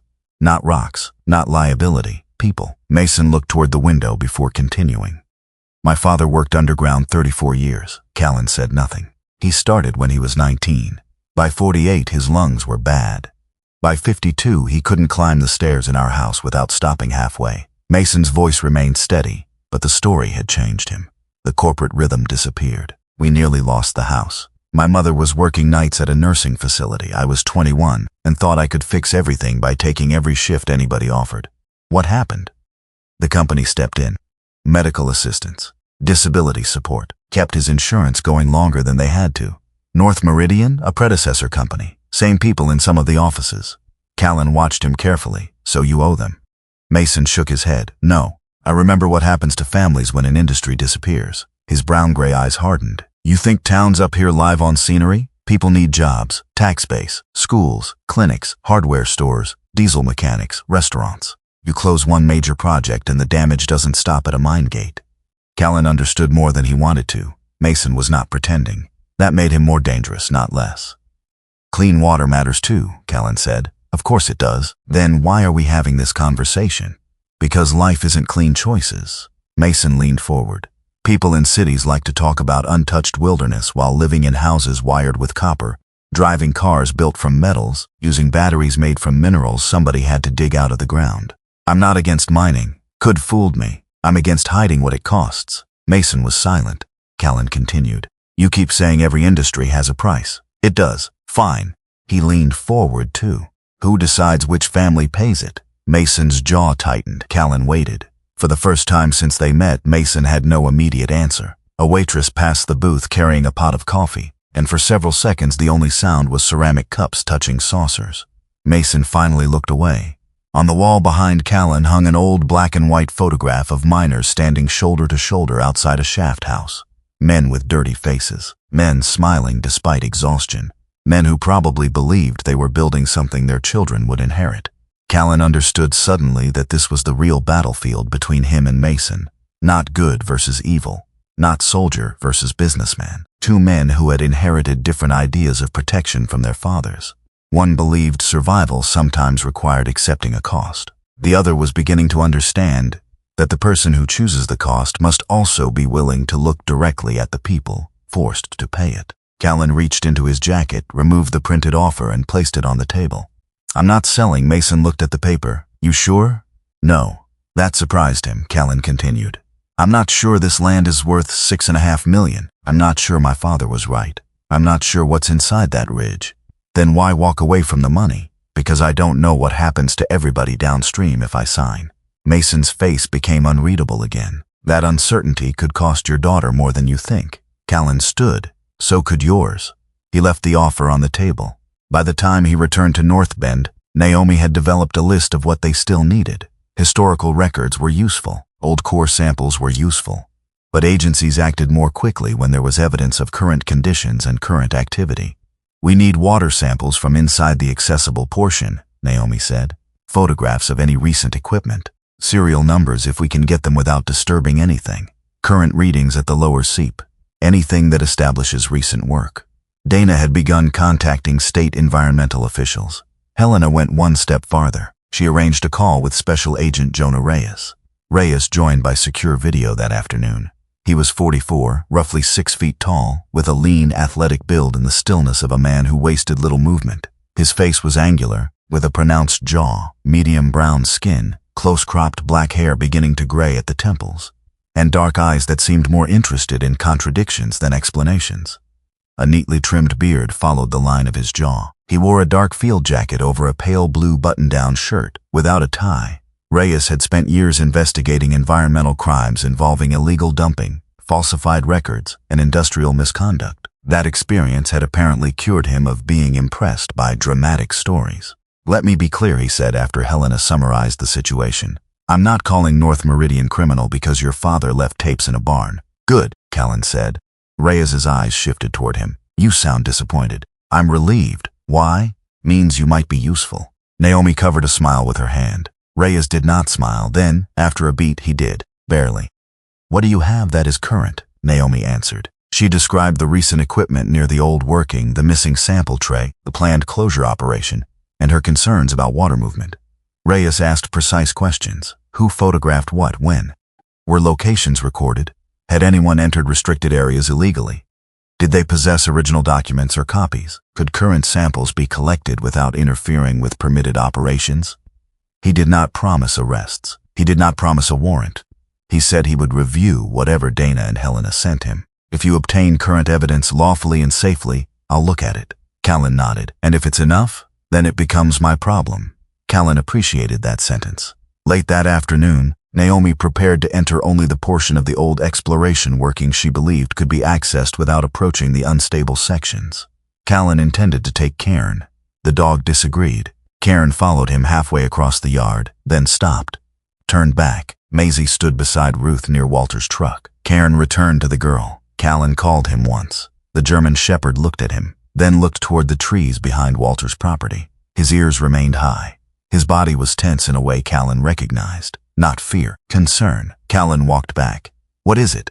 Cairn moved a few steps toward the rear outbuilding, sniffed the air, then returned to Maisie. Naomi watched from beside the vehicle. "You still taking him?" Callan looked at his daughter, then at the dog. Years ago, mission logic would have made the decision instantly. Cairn's nose could help underground. Cairn was useful. Today that word bothered him. Useful. He crouched and put one hand against the dog's neck. "Stay with her." Cairn's eyes stayed on him. "Good boy." Callan stood. Maisie asked, "He's not coming?" "No." "Why?" "Because I think he already picked his job." Maisie wrapped both arms around Cairn's neck. Callan and Naomi left without him. The accessible section of the working smelled of wet stone, old timber, and mineral-rich water. They did not go deep. Naomi marked their route and refused to pass any section she considered unstable. Callan carried a flashlight and camera while she handled sampling equipment. Recent work was immediately visible. Flexible hoses had been routed along one side of the opening. Temporary electrical cable ran toward a pump assembly. Several newer anchor points had been drilled into old rock. Bright marking paint identified areas scheduled for filling. Naomi photographed every location before touching anything. "This wasn't here in Miriam's records," she said. "Could still be legitimate preparation." "Yes." Callan looked at her. "You're allergic to certainty. It's why people hire scientists." They collected water from 2 accessible points. Callan photographed serial numbers from equipment visible without moving it. Naomi recorded temperature, conductivity, location, and time. Nothing they found proved sabotage. But it proved work had advanced in farther than the public description had suggested. While they were underground, Cairn was lying near Maisie behind Walter and Ruth's house. Maisie was drawing at a small outdoor table while Ruth sorted vegetables from a garden box. Walter had gone to the side yard to repair a loose hinge. Cairn's head rose. A faint metallic sound came from the storage barn behind the house. His ears turned. He stood. Maisie noticed. "What?" Cairn moved toward the building. The door was partly open. It had been closed earlier. The dog gave one sharp bark. Walter looked up immediately. "What is it?" Before he reached the barn, a man came through the side door. He wore a dark contractor jacket, work pants, gloves, and a baseball cap pulled low. He was medium height and solidly built, but his face remained mostly hidden by the brim and the speed of the moment. For half a second, everyone froze. Then the stranger ran. Cairn launched after him. The old dog became, for several seconds, the working animal he had once been. Fast, focused, silent. He crossed the yard and entered the edge of the trees. Walter shouted for him to stop. Cairn continued. Then Maisie screamed, not because she had been hurt, because the stranger had knocked over a metal storage rack as he ran, sending it crashing near the little table. Cairn heard her. The dog stopped so abruptly his hind quarters slid in damp leaves. The fleeing man disappeared deeper into the trees. Cairn looked after him, then back toward Maisie. Years of training pulled one way. Something older and simpler pulled the other. Cairn turned around. He ran back to the girl. By the time Walter reached Maisie, Cairn was already standing between her and the woods. His breathing was heavy. His right hind leg trembled. Ruth wrapped Maisie in both arms. Walter looked toward the trees but did not follow. He had learned enough from Callan to know chasing an unknown man through dense woods was a good way to turn one problem into 2. Something lay in the grass near the barn door, a plastic identification badge. Walter did not touch it. He called Dana. When Callan and Naomi returned less than an hour later, the sheriff was already there. Dana showed him the badge inside a clear evidence sleeve. Alder Creek Asset Research. Callan felt anger rise hot behind his ribs. Same company Marin's lawyer used. I know, Dana said. Helena called me. Now you have something for your affidavit. Dana's expression remained controlled. I have a badge dropped at the scene of a trespass. That is something. Not enough? More than yesterday. Callan forced himself to accept the answer. Then Maisie came outside. Cairn followed. Slowly. Too slowly. Callan crouched. The dog's right hind leg barely touched the ground. What happened? Walter explained the chase. Callan's face hardened. He went after him for maybe 20 seconds. Callan put both hands around Cairn's shoulders. The dog avoided weight on the injured side. Anger changed direction, not toward Walter, toward himself.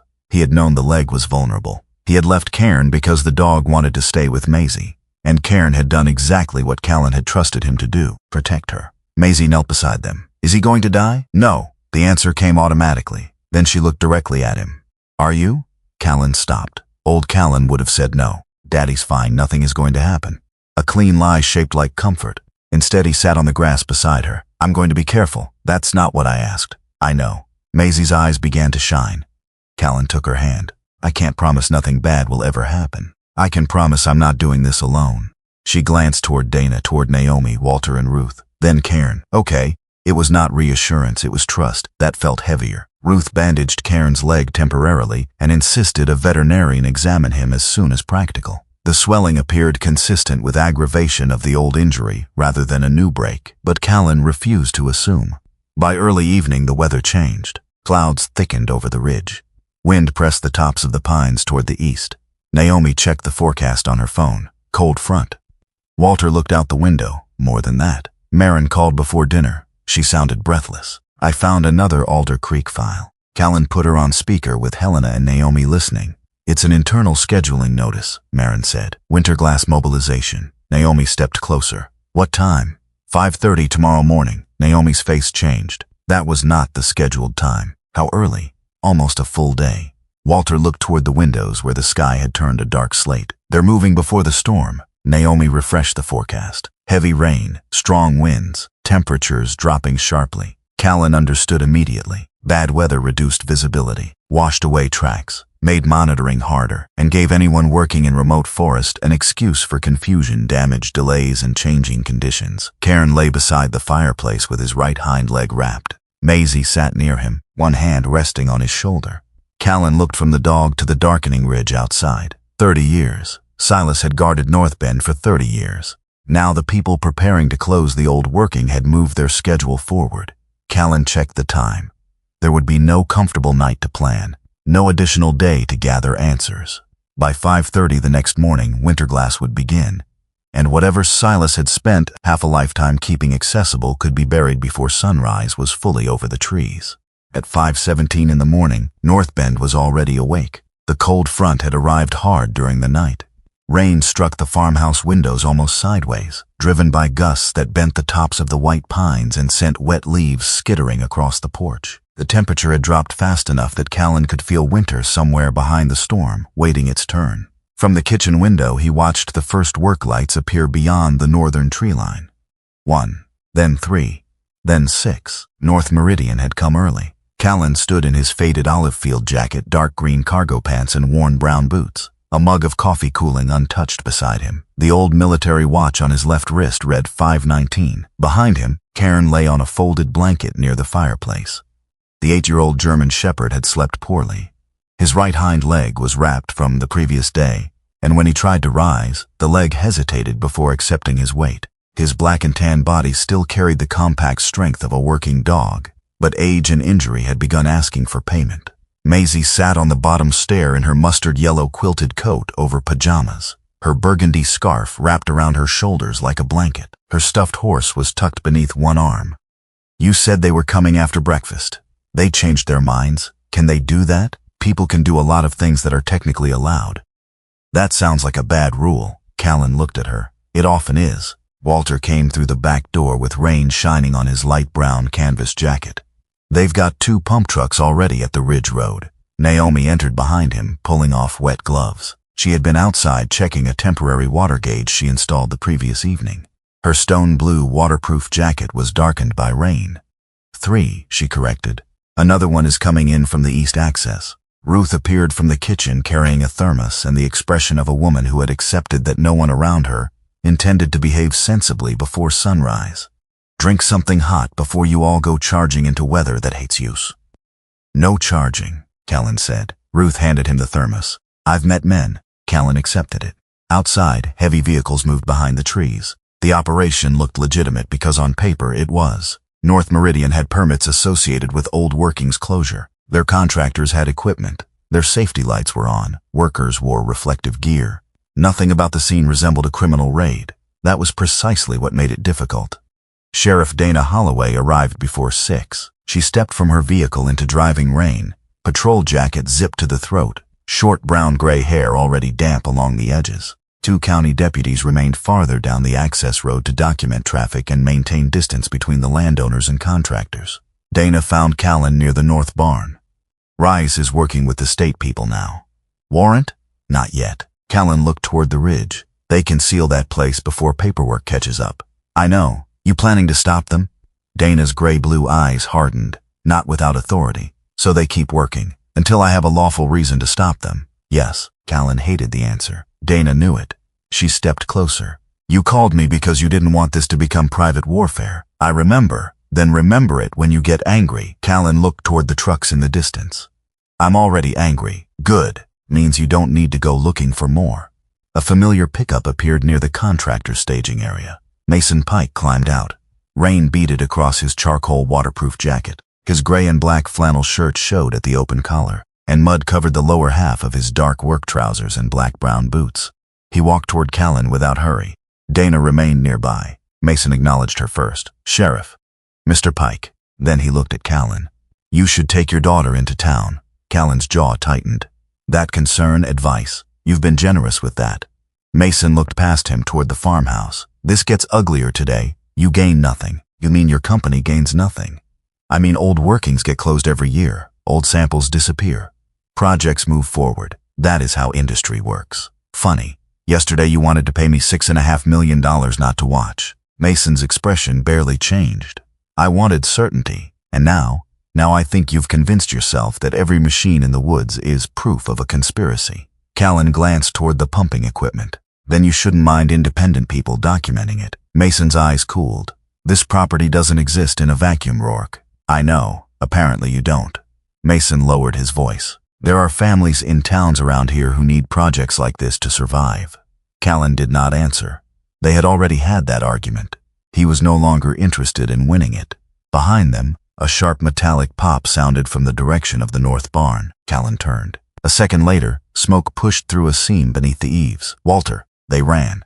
At first the fire was small. A tongue of orange light moved behind the rear wall where older electrical conduit fed one section of the barn. Walter reached the breaker box and cut power. The flames did not stop. Wind found them. Within seconds, smoke thickened and sparks moved upward into dry framing hidden beneath the weathered roof. Walter stared at the open electrical panel. That shouldn't have happened. What?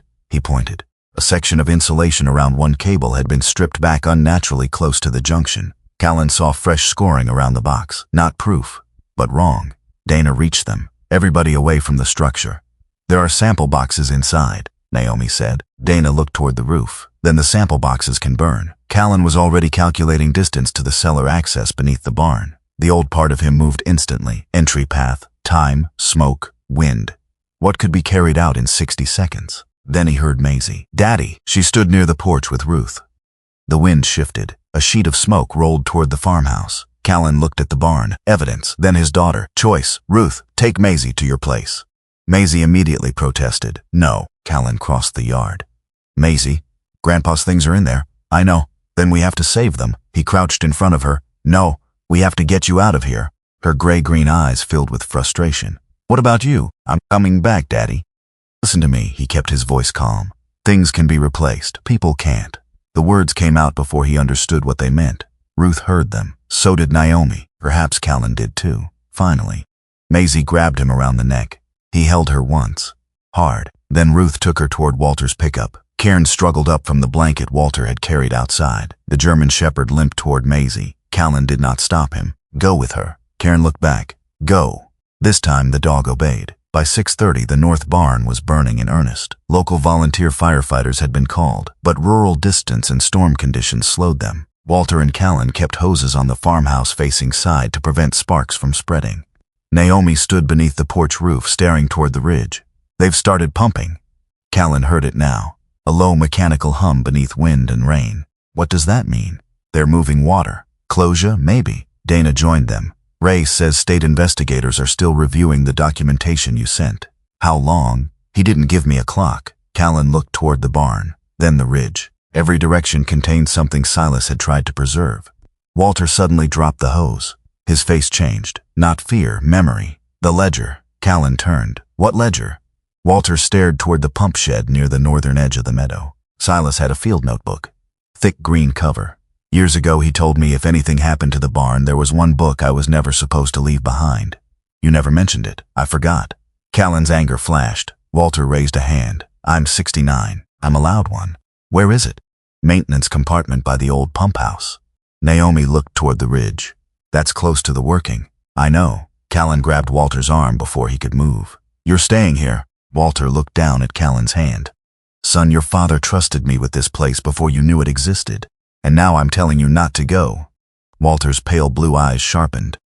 "You're not the only man who gets to decide what's worth risking." That sentence struck Callan with the same uncomfortable truth as Maisie's questions had days earlier. He loosened his grip. "Then wait 2 minutes. We go together." Walter nodded. Callan turned to Dana. "I'm not interfering with their equipment. We're going to the pump shed on my property." Dana hesitated. "Stay clear of the active staging area." "We will." Naomi came with them. They moved across the meadow while rain flattened the grass around their boots. Walter knew an older footpath that approached the pump shed from the lower side. The small wooden structure sat near a drainage depression below the ridge. It housed old well controls and had once served the exploration crews before Northbend became a farm. Walter entered first. The green ledger was not where he remembered.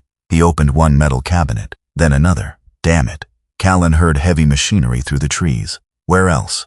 Walter looked toward a narrow service doorway at the rear. Silas used the lower alcove. Naomi's face tightened. "That connects toward the old working. Only a shallow section. Still underground."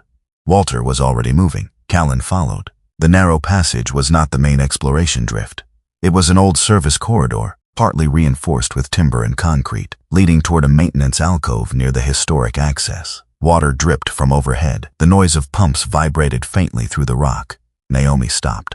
"Something's changed." "What?" "Pressure." Before Callan could ask, a deep cracking sound rolled through the passage. Not an explosion. Something structural shifting. "Back!" Naomi shouted. The floor trembled. A section of old timber bracing failed 30 feet ahead. Rock and rotted wood dropped into the corridor. Callan threw an arm across Naomi and pulled her backward. Dust filled the beam of his flashlight. "Walter!" "No answer. Walter!" A cough, faint, from beyond the fallen section. Callan moved toward the debris. Naomi grabbed his sleeve. "Stop. He's alive." "I know. But that ceiling is unstable." Callan studied the collapse. The blockage was partial. Enough space remained near one side to hear through. "Walter, I'm here." His voice came muffled. "Anything broken?" "My pride." Callan almost smiled. Then Walter coughed again. "I got the book." Of course he had. From farther toward the main working came a metallic clank, then water running harder. Naomi turned. "The monitoring point." Callan looked at her. "If they're filling that lower section now, we need the readings before it disappears." Walter called from behind the debris. "Go do what you came for." Callan stared at the opening. For most of his adult life, decisions like this had been simple. Mission first. Get the objective. Return for whatever could still be recovered. Training existed precisely to prevent emotion from changing priorities. Naomi understood his hesitation. "If we go now," she said quietly, "we may still get the monitoring data. And Walter, the void he's in sounds stable for the moment. For the moment. I'm telling you, the evidence may not be there when we come back." Callan looked through the broken timber.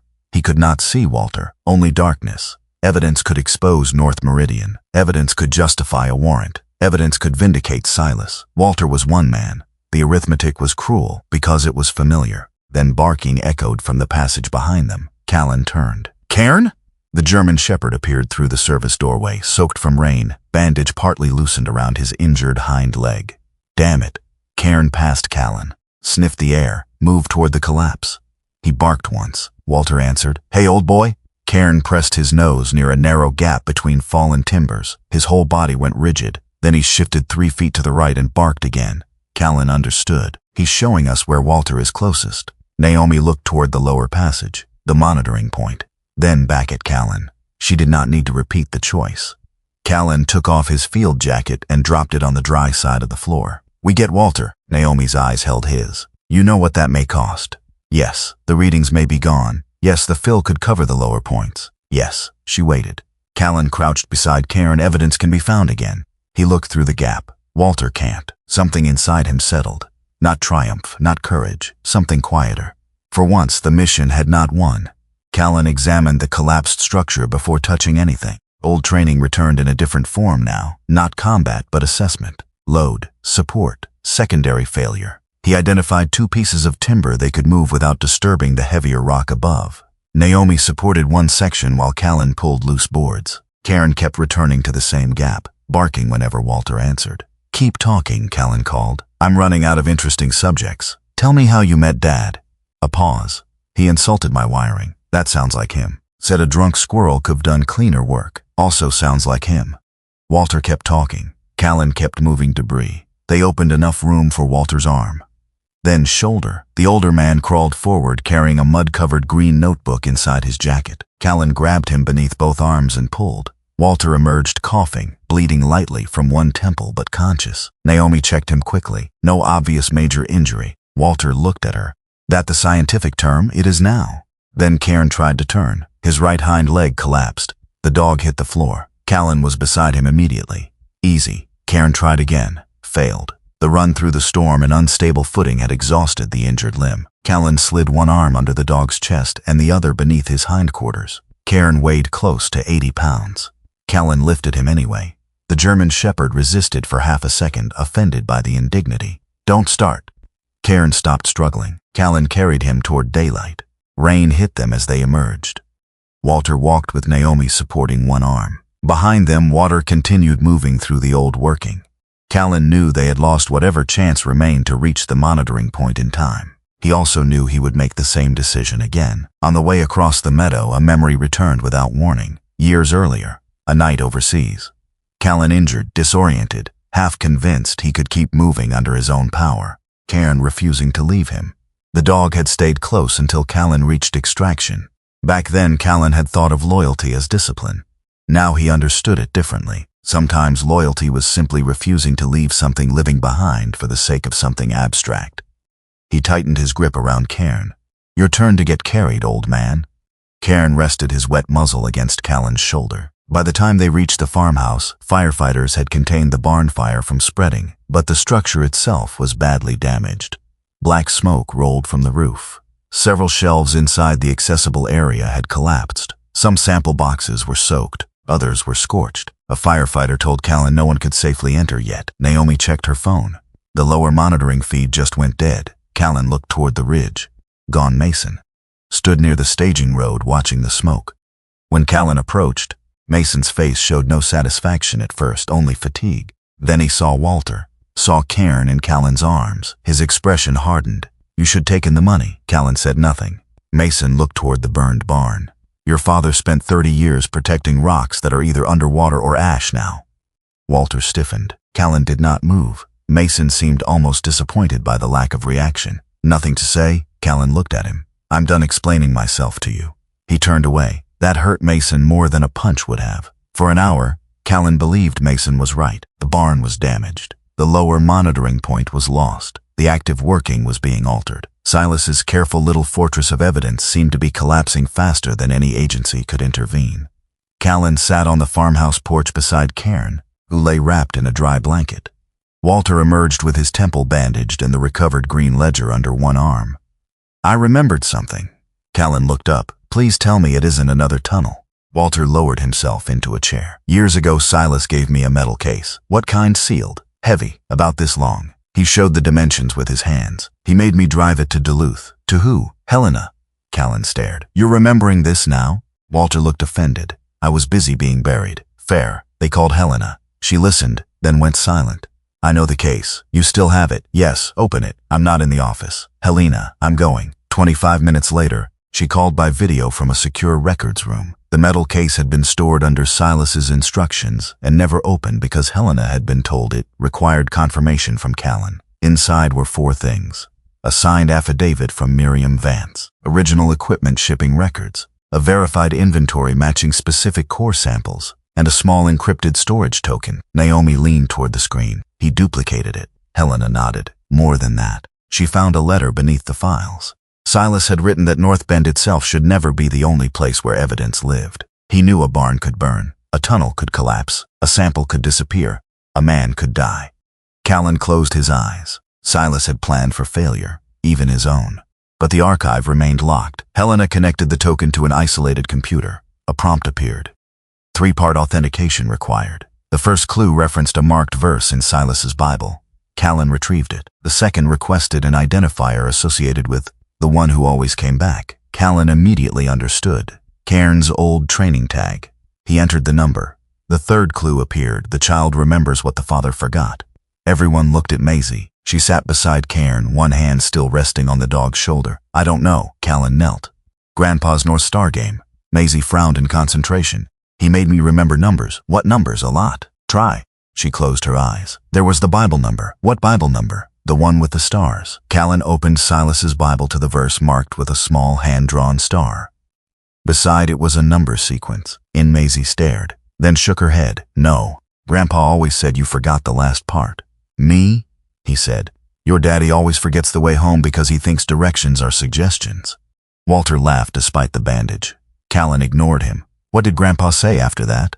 Maisie thought, then smiled. North before numbers. Naomi looked at the old map. Coordinates. Callan turned the sequence around. Not a code. A set of directional orderings. North first, then the service number, then the Bible verse notation. Helena entered the final sequence. The screen paused, then displayed, authentication complete. Archive release authorized. Silas had not built some magical transmitter, waiting 30 years. The encrypted archives had already been distributed. The release key simply unlocked the copies held by Helena, the environmental attorney, the investigative journalist, and the federal contact now identified as part of Reyes's investigative chain. Files began decrypting at their respective destinations. Reyes called within minutes. I have it. Callan leaned against the table. All of it. Enough that I'm telling you very clearly. Do not interfere with Pike. Do not enter the working again, and do not move anything else. You getting the warrant? I'm working on it. That's not yes. It's the answer you get. Callan almost argued, then stopped. This was the part where he trusted someone else. All right. He walked outside. The storm was beginning to weaken. Rain still fell, but the western sky had brightened slightly behind the clouds. North Meridian's work vehicles remained near the ridge, except one. Callan scanned the staging area. Mason's pickup was gone. He walked toward an equipment trailer left open near the access road. Dana followed. Inside were empty racks for core storage. One label caught Callan's attention, C-17, the identifier from the missing tray. The rack was empty. Dana saw it too. Don't touch anything. Callan stared down the muddy road disappearing through the trees. Mason had left, and somewhere with him was the last original core tray they knew had been removed from Silas's collection. The archive was finally free. But one physical piece of the story was moving farther away by the minute. Mason Reed Pike did not run for the border. He did something far more ordinary. He drove 27 miles through rain and fading morning light to a North Meridian equipment yard outside a small industrial town, parked beside 3 identical company trucks, carried a mud-streaked core tray into a warehouse, and placed it among hundreds of boxes, drill components, survey cases, and archived field equipment. It was the sort of place where one object could disappear without ever truly being hidden. That was the plan. It might have worked 48 hours earlier. It did not work now. By mid-morning, the files Silas had protected for decades were no longer confined to Northbend. They existed in several places, in several hands, with dates, equipment numbers, sworn statements, sample inventories, water records, and enough cross-references to make individual pieces meaningful. Special Agent Jonah Reyes called Callan shortly after 10. We have the warrant. Callan was sitting on the farmhouse porch beside Cairn. The German shepherd rested on a thick folded blanket, his black and tan coat still slightly damp from the storm. His right hind leg had been wrapped again, and exhaustion showed in the way his amber eyes remained half-closed, even while his ears tracked every distant engine. Callan looked toward the smoke-blackened skeleton of the north barn. What happens now? We execute it. You want me there? No. That answer came quickly. Callan almost laughed. Reyes continued. You already did your part. I'm not particularly good at that sentence. I've noticed. Callan looked down at Cairn. The dog opened one eye. Let us work, Reyes said. Callan understood what was being asked of him. Trust. Again. All right. 3 hours later, Sheriff Dana Holloway called. The search of the North Meridian yard had begun with state investigators, federal agents, and local officers working from a list built from Silas's records and Naomi's documentation. They did not storm the property with rifles raised. They arrived with paperwork, evidence bags, cameras, and people trained to know that a badly documented seizure could ruin a good case. The missing core tray was found in the second warehouse, C-17, still carrying the original markings. Nearby, investigators recovered pump logs from Winterglass, revised work schedules, equipment movement records, copies of closure plans, and internal communications showing repeated discussions about accelerating the work before outside review could occur. None of the documents said, destroy the evidence. None said, risk the water and hope no one notices. The truth was more careful than that. Words like schedule exposure, legacy liability, access consolidation, closure certainty, and data inconsistency appeared over and over. On their own, each phrase meant little. Together, besides Silas's shipping records, Miriam Vance's sworn statement, Naomi's water samples, Alder Creek's asset searches, and the physical core tray, they began forming something far harder to dismiss. A pattern. Callan listened without interrupting. When Dana finished, he asked one question. Mason? Being interviewed. Arrested? Not yet. Callan looked toward the ridge. Months earlier, that answer would have frustrated him. Now he understood the difference between justice and satisfaction. One could take time. The other was usually impatient. The investigation did not end that day. It widened. North Meridian Resources had spent decades growing through acquisitions, partnerships, reorganizations, and companies whose names had changed while many of the same decision-makers remained near the top. Pulling apart that history was less like kicking down a door and more like untangling wire that had been wrapped around itself for 30 years. Eventually, one name appeared too often to ignore. Sterling Avery Kessler. Callan first saw him clearly on television 6 weeks later.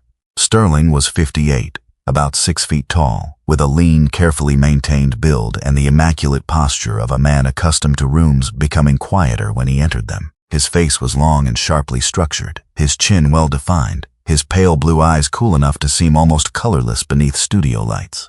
Steel-silver hair was combed neatly back from his forehead. His skin was fair and carried none of the wind damage visible on men like Walter or Mason. He wore a long charcoal wool coat over a dark navy suit, white shirt, silver-gray tie, and polished black shoes. Even walking into a hearing surrounded by cameras, he looked composed. Sterling had built his career by rarely touching the dirty part of any problem himself. Lawyers spoke for him. Managers negotiated. Contractors operated machinery. Consultants produced reports. Sterling dealt in distance. That distance had protected him for years. Now investigators were shortening it. First came subpoenas, then preserved email accounts, then financial records. Former employees were interviewed. One retired project manager produced notebooks. A contractor admitted some equipment had been moved under project codes that did not match the actual work locations. Nothing destroyed North Meridian overnight. Its public statements remained confident. Its lawyers disputed interpretations. Sterling appeared at hearings and answered questions in a smooth, controlled voice. But the system around him began losing pieces, and Callan finally understood that his father had never expected one document to defeat powerful people. Silas had simply kept enough pieces alive that one day someone else might assemble them. That was all. And it was enough. Several weeks after the search, Callan attended a preliminary public hearing in Duluth because Helena asked him to be present for questions involving Northbend's ownership history. Mason was there. He looked older, not dramatically. There were no handcuffs, no prison uniform, no theatrical collapse. He wore the same charcoal work jacket and gray-black flannel shirt, but the certainty had drained from his brown-gray eyes. His weathered face seemed heavier around the mouth. They found themselves standing 10 feet apart in a hallway during a recess. Mason spoke first. You think this is a win? Callan did not answer immediately. Depends what you mean. Projects are being frozen. Contractors are laying people off. That your defense? It's reality. Callan studied him. Mason's anger was real. So was his fear. Not for himself alone. For the towns he believed depended on companies like North Meridian. Mason said, you shut down investment up here, people leave. Schools shrink, clinics close. families hurt.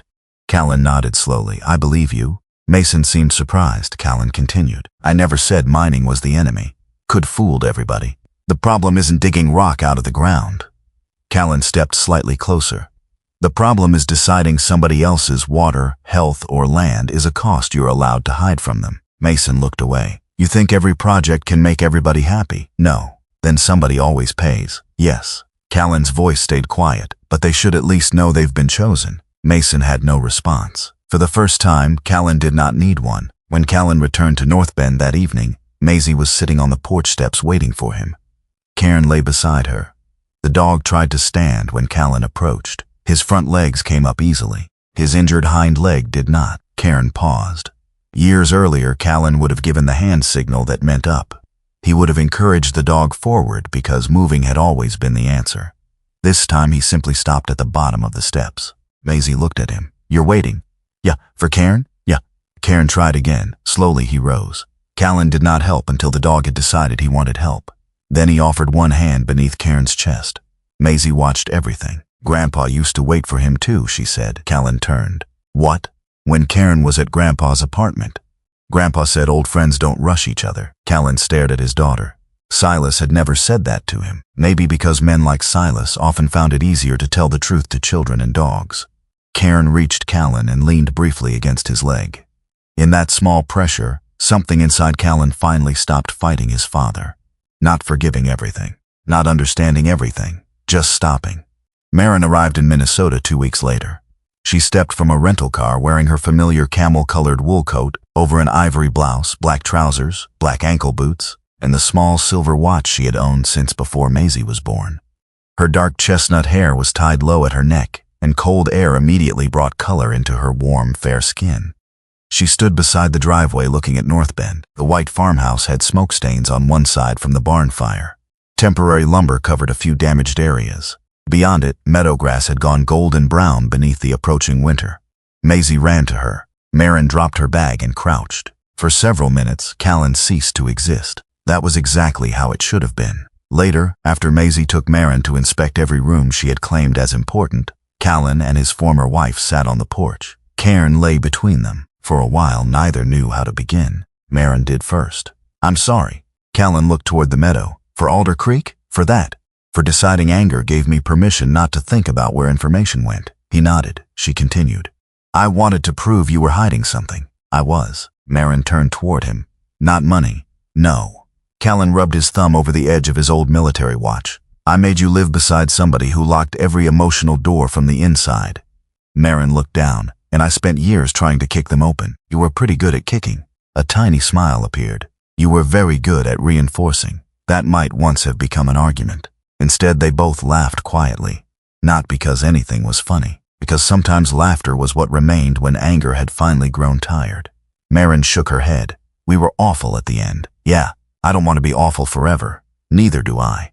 There was no kiss, no suggestion they had secretly been meant to reunite. Some things ended because they needed to. Callan had finally learned that redemption did not always mean restoration. Sometimes it meant refusing to damage what remained. They talked about Maisie. Not the divorce, not winning. Maisie, Callan explained he wanted to make Northbend their permanent home if the court approved the relocation. Marin did not immediately say yes. She asked about school, medical care, travel between Minnesota and Chicago, holidays, her own time with Maisie, exactly the questions she should have asked. Callan answered them instead of treating them like resistance. Over the following months, Helena helped them file the proper parenting and relocation documents. Marin cooperated with the process, and after review, a new arrangement was approved that allowed Maisie to live primarily at Northbend while preserving substantial time with her mother. It was not perfect. It was workable. Callan had begun to appreciate the difference. The mineral rights beneath Northbend remained valuable in possibility, not certainty. Independent reviews suggested the underlying geology could contain significant resources, but no one offered Callan a magical check for buried treasure. That suited him. With Helena's help, he restructured Northbend into a family trust with strong protections for water monitoring, environmental review, and any future transfer of mineral rights. No sale could happen casually. No development could move forward simply because a large number appeared on a page. The land would remain useful, but it would not remain voiceless. Meanwhile, the broader North Meridian investigation continued through courts, agencies, settlements, and criminal proceedings involving different individuals and different levels of responsibility. Worker benefit losses and other financial harms were handled through restitution and formal claims processes. Callan did not become the man who distributed justice from the porch of a farmhouse. He had finally learned he did not need to be. By spring, the burned north barn had been cleared. Walter helped Callan rebuild. Not fast, correctly. Walter insisted those were different things. By summer, one section had become a workshop. Callan called it the Northbend Veterans and Working Dog Workshop only because Maisie rejected his first suggestion. "What was your first one?" Walter asked. "Barn," Walter nodded. "Strong branding. They started small. A few veterans came up on weekends. One repaired generators. Another taught basic woodworking. A retired military dog with arthritis spent 3 afternoons sleeping beneath a workbench, while his owner pretended they were both there to help." Callan liked that kind of rehabilitation. No speeches, no miracles, just useful work, coffee, dogs, and people gradually learning they still belonged somewhere. Ruth supported the project primarily by bringing food in quantities that suggested she expected a battalion. One afternoon, Callan stared at 4 pies on his kitchen counter. Ruth, the structural engineer, did not rate the house for this much pastry. She ignored him. Maisie acquired 2 chickens. One was dignified, white, and perpetually suspicious. The other was brown, round, and possessed absolutely no survival instinct. She named them Admiral and Pancake. Callan pointed at the brown one standing inside a feed bucket. "That one is not officer material. Pancake doesn't care," Walter whispered. "Leadership quality." Cairn improved slowly. A local veterinarian, a short, sturdy woman in her late 40s with curly gray-brown hair, weathered skin, and the calm manner of someone who had delivered bad news kindly many times, examined the injured leg more than once. Her conclusion remained consistent. Cairn could walk. He could explore. He could still enjoy the property. But the old injury had worsened. Long sprints and hard climbing were over. Callan accepted the answer. That surprised the veterinarian. "Most working dog handlers bargain with me. I used to." "What changed?" Callan looked at Cairn. "He finished the job." The veterinarian smiled. "Maybe he'd like to know that. He knows everything else." By the following early winter, North Bend no longer felt like property Callan had inherited. It felt lived in. Maisie's drawings covered part of the refrigerator. Walter had left tools in 3 places despite claiming he always put them back. Ruth's pie dishes seemed to reproduce. Cairn had a permanent place beside the fireplace. And one quiet afternoon, while the first serious cold settled over the forest, Callan opened Silas's Bible again. He had not touched it in weeks. Maisie climbed onto the couch beside him. "Are you looking for another treasure?" "Maybe." "Can it be gold this time?" "No promises." Callan examined the verses Silas had marked. At first he expected another sequence, another number, another hidden instruction. But the marks did not form a code. There were no coordinates, no final secret, only handwriting in the margin. Callan read slowly. "I spent too many years believing that keeping danger away from you was the same as being close to you." His throat tightened below it. It wasn't. Callan turned the page. Another note. "A man does not leave his children what he owns." He stopped. Maisie leaned against his arm. "What does it say?" Callan continued silently. "He leaves them what he was willing to protect and what he finally learned to let them share." For a long time, Callan stared at the words. Silas had spent decades protecting North Bend, but the land had never been the deepest part of his mistake. He had protected everything alone. Evidence, fear, love, even his own son. And in doing so, he had almost lost the very relationship he believed he was preserving. Callan had nearly done the same thing. Maisie touched the page. "Did Grandpa know we'd come here?" Callan looked across the room. Cairn slept near the fire, muzzle now noticeably silver, injured hind legs stretched straight because bending it too long made it stiff. "I think Grandpa knew we might need a road," Maisie thought. "Did Cairn find the road?" Callan smiled. "No." She frowned. "But he found everything. He found smells." "That sounds less exciting." "It usually is." Callan closed the Bible gently. Cairn didn't know there was treasure. He didn't know what North Meridian wanted. He didn't know what Grandpa was planning. Maisie scratched behind Cairn's ear. What did he know? He remembered somebody he loved. Maisie became quiet. Callan looked toward the darkening window. And then we decided whether to follow. That evening, snow began falling over North Bend. Not violently, not like the storm that had nearly destroyed the place. Soft flakes descended through and settled over the rebuilt barn, the meadow, the porch railing, and the roof of the farmhouse. Maisie went to bed after spending 20 minutes trying to convince Admiral and Pancake that snow was not an emergency. The farmhouse windows glowed warm yellow against the blue-white evening. Callan stepped onto the porch. His olive field jacket was zipped against the cold. His worn brown boots left shallow impressions in the new snow. Behind him came the faint scrape of claws against wood. Cairn appeared in the doorway. The German shepherd paused. His right hind leg was stiff. Callan watched him. He did not call, did not command, did not move ahead. He waited. Cairn took one step, then another. Finally, he reached Callan and stood beside him. Together they looked across Northbend. 45 acres. A farmhouse. A rebuilt barn. Forest. Water. Minerals beneath the earth. Once Callan might have called those things an inheritance. Now he knew better. Silas's real inheritance was not something his son could sell. It was a warning written across 3 generations. Love hidden too deeply could begin to look like absence. Protection carried alone could become another kind of wall.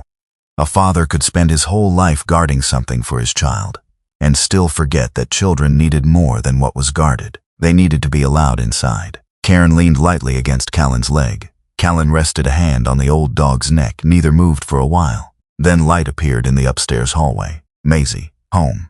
Callan turned toward the door. Cairn took a second longer, so Callan waited again. When the dog reached him, they went inside together.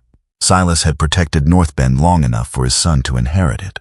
But what Callan carried forward was not the land beneath his boots. It was the chance to do better with the people walking beside him. Sometimes a miracle does not arrive as thunder from heaven or a door suddenly opening before our eyes. Sometimes God places the miracle quietly along the road before we even know we are lost. It may come through an old Bible that falls open at exactly the right moment. It may come through the wisdom of a father whose words are finally understood after he is gone. It may come through a child who asks the one question an adult has been afraid to answer. And sometimes, it may come through the faithful eyes of an old dog who simply remembers the scent of someone he loved. Callan thought he had lost almost everything. His marriage was over. His money was disappearing. His home was about to be taken from him. Yet when he reached the point where he could no longer see a way forward, a path that had been prepared long before began to reveal itself. Perhaps that is how many of God's blessings work. We do not always recognize them when they are being prepared. A closed door may be protecting us from the wrong road. A painful ending may be making room for a new beginning. A delay may be teaching us patience. And the people or animals God places beside us may sometimes see the way forward before we do. But this story also reminds us that faith does not mean standing still and waiting for a miracle to do all the work. Callan still had to choose. He had to choose truth over easy money, people over evidence, forgiveness over bitterness, and love over the walls he had spent years building around himself. God may place a road before us, but we still have to decide whether we will walk it. Maybe someone watching this today is carrying a burden no one else can see. Maybe you are worried about your family, your health, your finances, a broken relationship, or a future that suddenly feels uncertain. Do not assume that because you cannot see the next chapter, God has stopped writing. Sometimes the answer is already closer than we think. Sometimes the miracle is not getting back the life we lost. Sometimes the miracle is being given the strength, the people, the faith, and the second chance to build a better one. If this story touched your heart, please share it with someone who may need a little hope today. Tell us in the comments where you are watching from, and let us know what this story reminded you to be grateful for. And if you believe stories of loyalty, faith, second chances, and the extraordinary bond between veterans and their dogs deserve to be told, please subscribe to K9 Navy SEAL Stories and join us for the next journey. May God bless you, protect your home, give strength to those carrying heavy burdens, comfort those who have lost someone they love, and place faithful companions beside you when the road becomes difficult.